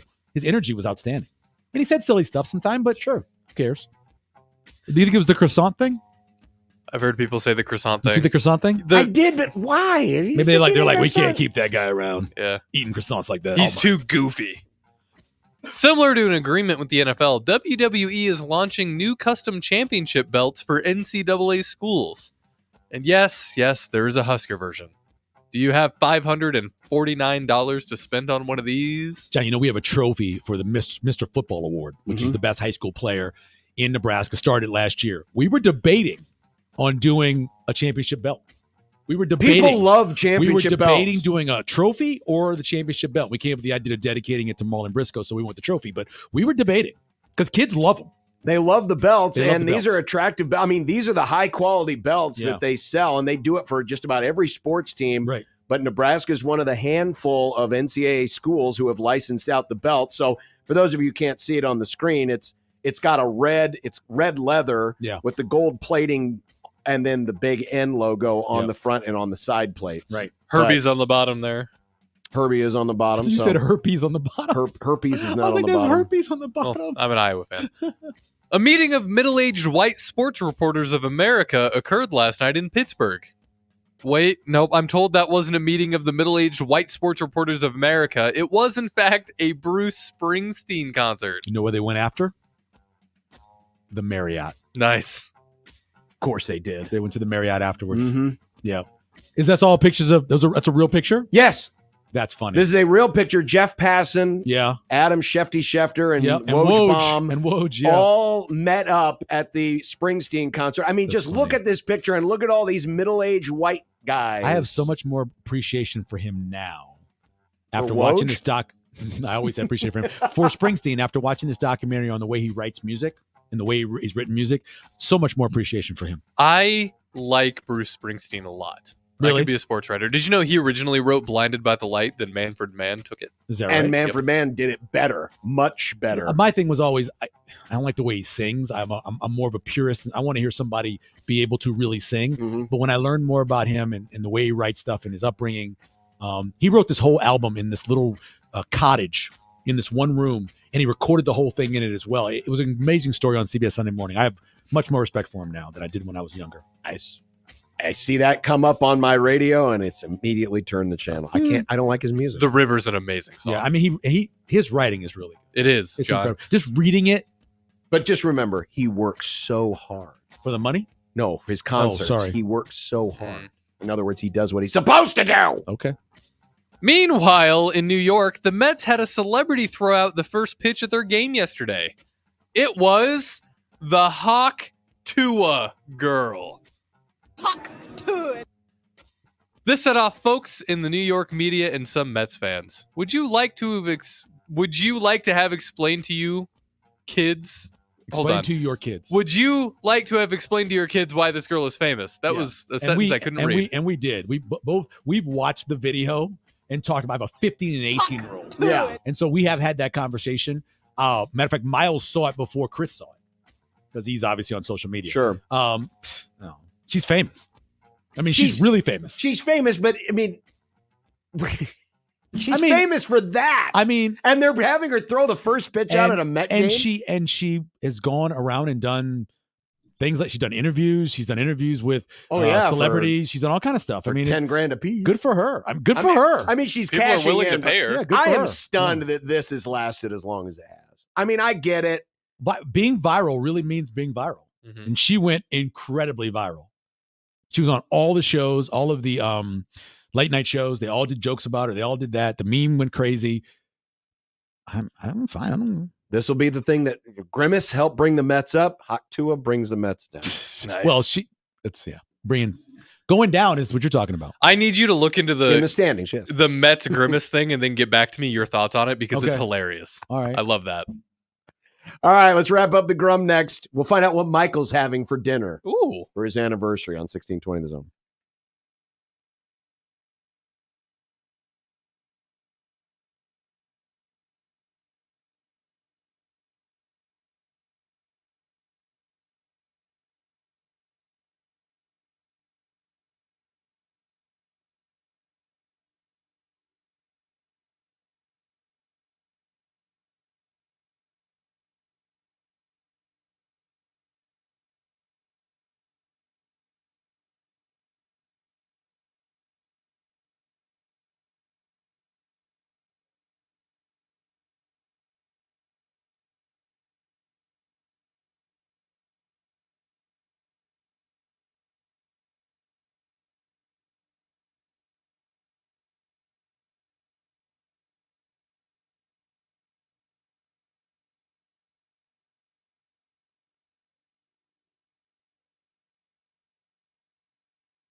When you knock us down, we're going to get up. And on the way up, we're going to bite a kneecap off. Crust is good on your pizza, not your ass. I will eat your ass first. He's tough as a Woolworth steak. And then it's going to take 2 more shots to knock us down.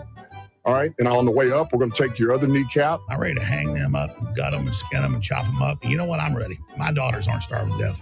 I'll eat my neighbors. And we're going to get up, and then it's going to take 3 shots to get us down. And when we do, we're going to take another hunk out of you. Cliff, what are you going to take away as your best memory from playing basketball at Boston College? Probably just like going out to eat. Well, I'm not sure what's for dinner tonight, but I do know what's for dinner tomorrow, and I'm going to have to get to work early on it because we are doing a brisket. Oh, so much yum. work. The hardest thing to make in the world. Yeah. A brisket. Make it well. I've done it successfully once, and I did it not successfully once. Do you do the Texas stall method, or how do you do it? Do you take it off and wrap it, or do you? Oh leave yeah, it on? it's going to get wrapped. Do the wrap. Yeah. Okay, yeah. yeah. But I'm going to be tweaking with some Do recipes. you insert it with beef bouillon and or beef tallow. No, broth. That's a trick too. You inject it before you cook it with beef broth. It keeps the problem it is juicy. I don't have the. I don't You don't have an the- injector? I don't have an I got injector. a bunch of them. Get an injector. You bunch said of them. your car. I have a bunch of them. Not in the car, at the house, in the cabinet. Like you said, in your car. I have a bunch in the cabinet. They ones you took off the people in the streets or something? Just No, it's laying because around all it's those because needles? I've bought so many of the ones for turkey injectors. The same thing. No, I need to get. Why have you bought so many turkey injectors? Because I lose them, can't find it. I need to fry in a turkey. And then he finds them, and then Then they're I there. find them, and I got a drawer full of them. Yeah. So you're having an anniversary dinner. Yep, we're going to Committee Chop House over in Blackstone. Haven't been there together yet, but looking forward to it. Get a great steak. It's been 20 years, so I think we deserve it. I think you do too. Yep. Nice. On Wednesday, She I- definitely deserves She it. definitely deserves it. Absolutely. Yeah, that's very true. That's very true. Do you know what you're getting yet? I'm sure I'm going to get a steak. I don't know what cut I'm going to get. Well, I'm a you're ribeye going guy. to a place called Yeah. the Chop House, but you're going to get you got to get a chop. No, that's not what that means. Anyway, so yeah. I'll probably end up getting a steak. We'll probably get one of my favorite sides is cream spinach. I love cream spinach. I hope they have it. I'm a huge cream spinach fan. Nice. I like cream spinach. Yep.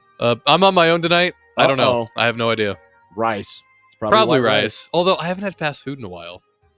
Because, you start dating somebody and suddenly your diet gets better. Crazy. It's nuts, isn't it? But Yeah. I think I can. My youngest loves rice. Every time you talk about that, he'll Rice loves is white so rice. good. It's so versatile. He loves white rice. You can do so much with it. I was gonna do Chipotle last night because the wife didn't cook and the line was too long. And what was next door? Wingstop. Wingstop, great fries. I Their was. I fries- had never had their them. fries are so They good. fry never them in had 'em. corn They oil. have great I had fries. never had them, and it was like, wow, these Great are fries. really good. Their fries are. I don't know how. So they fry them in corn oil because there's been times where I've had fried corn kernel with Yeah. my fries before. Yeah. See, I thought that was it because it had. It's just really good. It And their is. seasoning's good too. We actually had a Wingstop last night. Yeah. So I enjoyed much enjoyed. Well, I enjoyed doing the Grum today. It was fun having you back. It was fun. It was good. Had a The great old conversation. Check out the radio replay if you want to see our review of. It really wasn't a review. It was more of just a Conversation. And conversation hey, next, on Return of the next Jedi. Friday, Empire Strikes Back. we're having the Jet Award Yes. auction Mhm. and party at Herd at Sports Bar. If you want to get tickets, you can go to jetaward.com. We got it right there. Until midnight there. tonight, it's only $15. You get a ticket for a drink. You'll also get raffle tickets for great prizes. Please come on out. Check out the auction. Bid on items. It's a great item. Thejetaward.com. There's a link to buy the tickets right Yes. there. Yep. And the auction. And the auction. And the auction. And the auction. And you'll be able to see all the things they have up for auction as well. Yes. All right. We'll make sure to push that a lot next week. Appreciate it. We will. Have fun. Have a great weekend. Be safe. And if you're out on the interstate right now, get your ass off. I do not want to make it 6 days in a row. No parking lot. Do not get off on the interstate. Just leave the Unless interstate. nobody can see Unless you, then nobody I can guess see it's Pull your fine. car off to the side and just start walking, but not in the middle. Bye. Bye.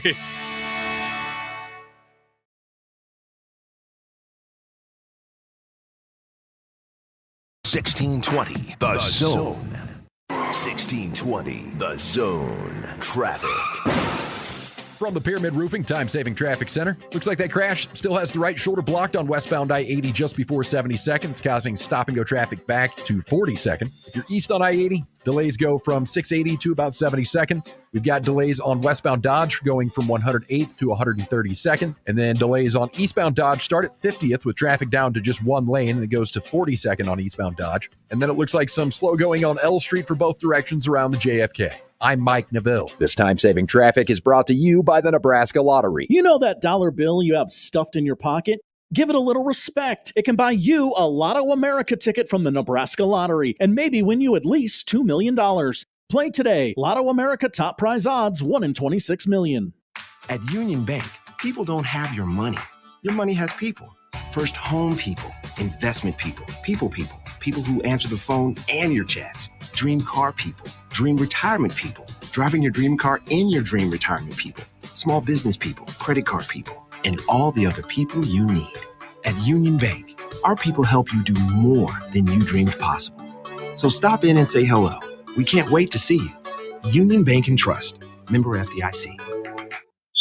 KOZ and Bellevue, Omaha, Council Bluffs. This is 1620 The Zone.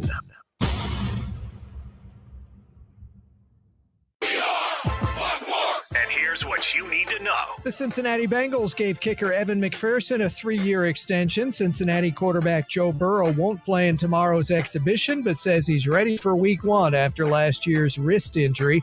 The Vikings signed quarterback Matt Corral and placed first-round quarterback J.J. McCarthy on injured reserve. He is out for the year after this week's knee surgery. Saints running back Alvin Kamara is still out with back tightness. New Orleans wide receiver Rashid Shaheed missed practice with a foot injury.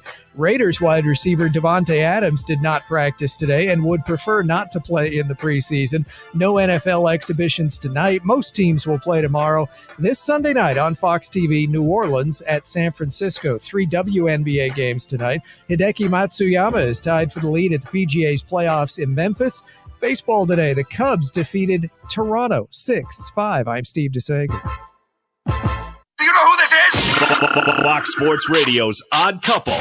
One guy's married. One guy is divorced. One guy has no kids. One guy has 2 beautiful daughters. One guy went to college in a cornfield in Ohio. One guy went to an Ivy League school in the big city. One guy spends his Sunday morning seated in the pew. Does this seem weird to anybody else? The other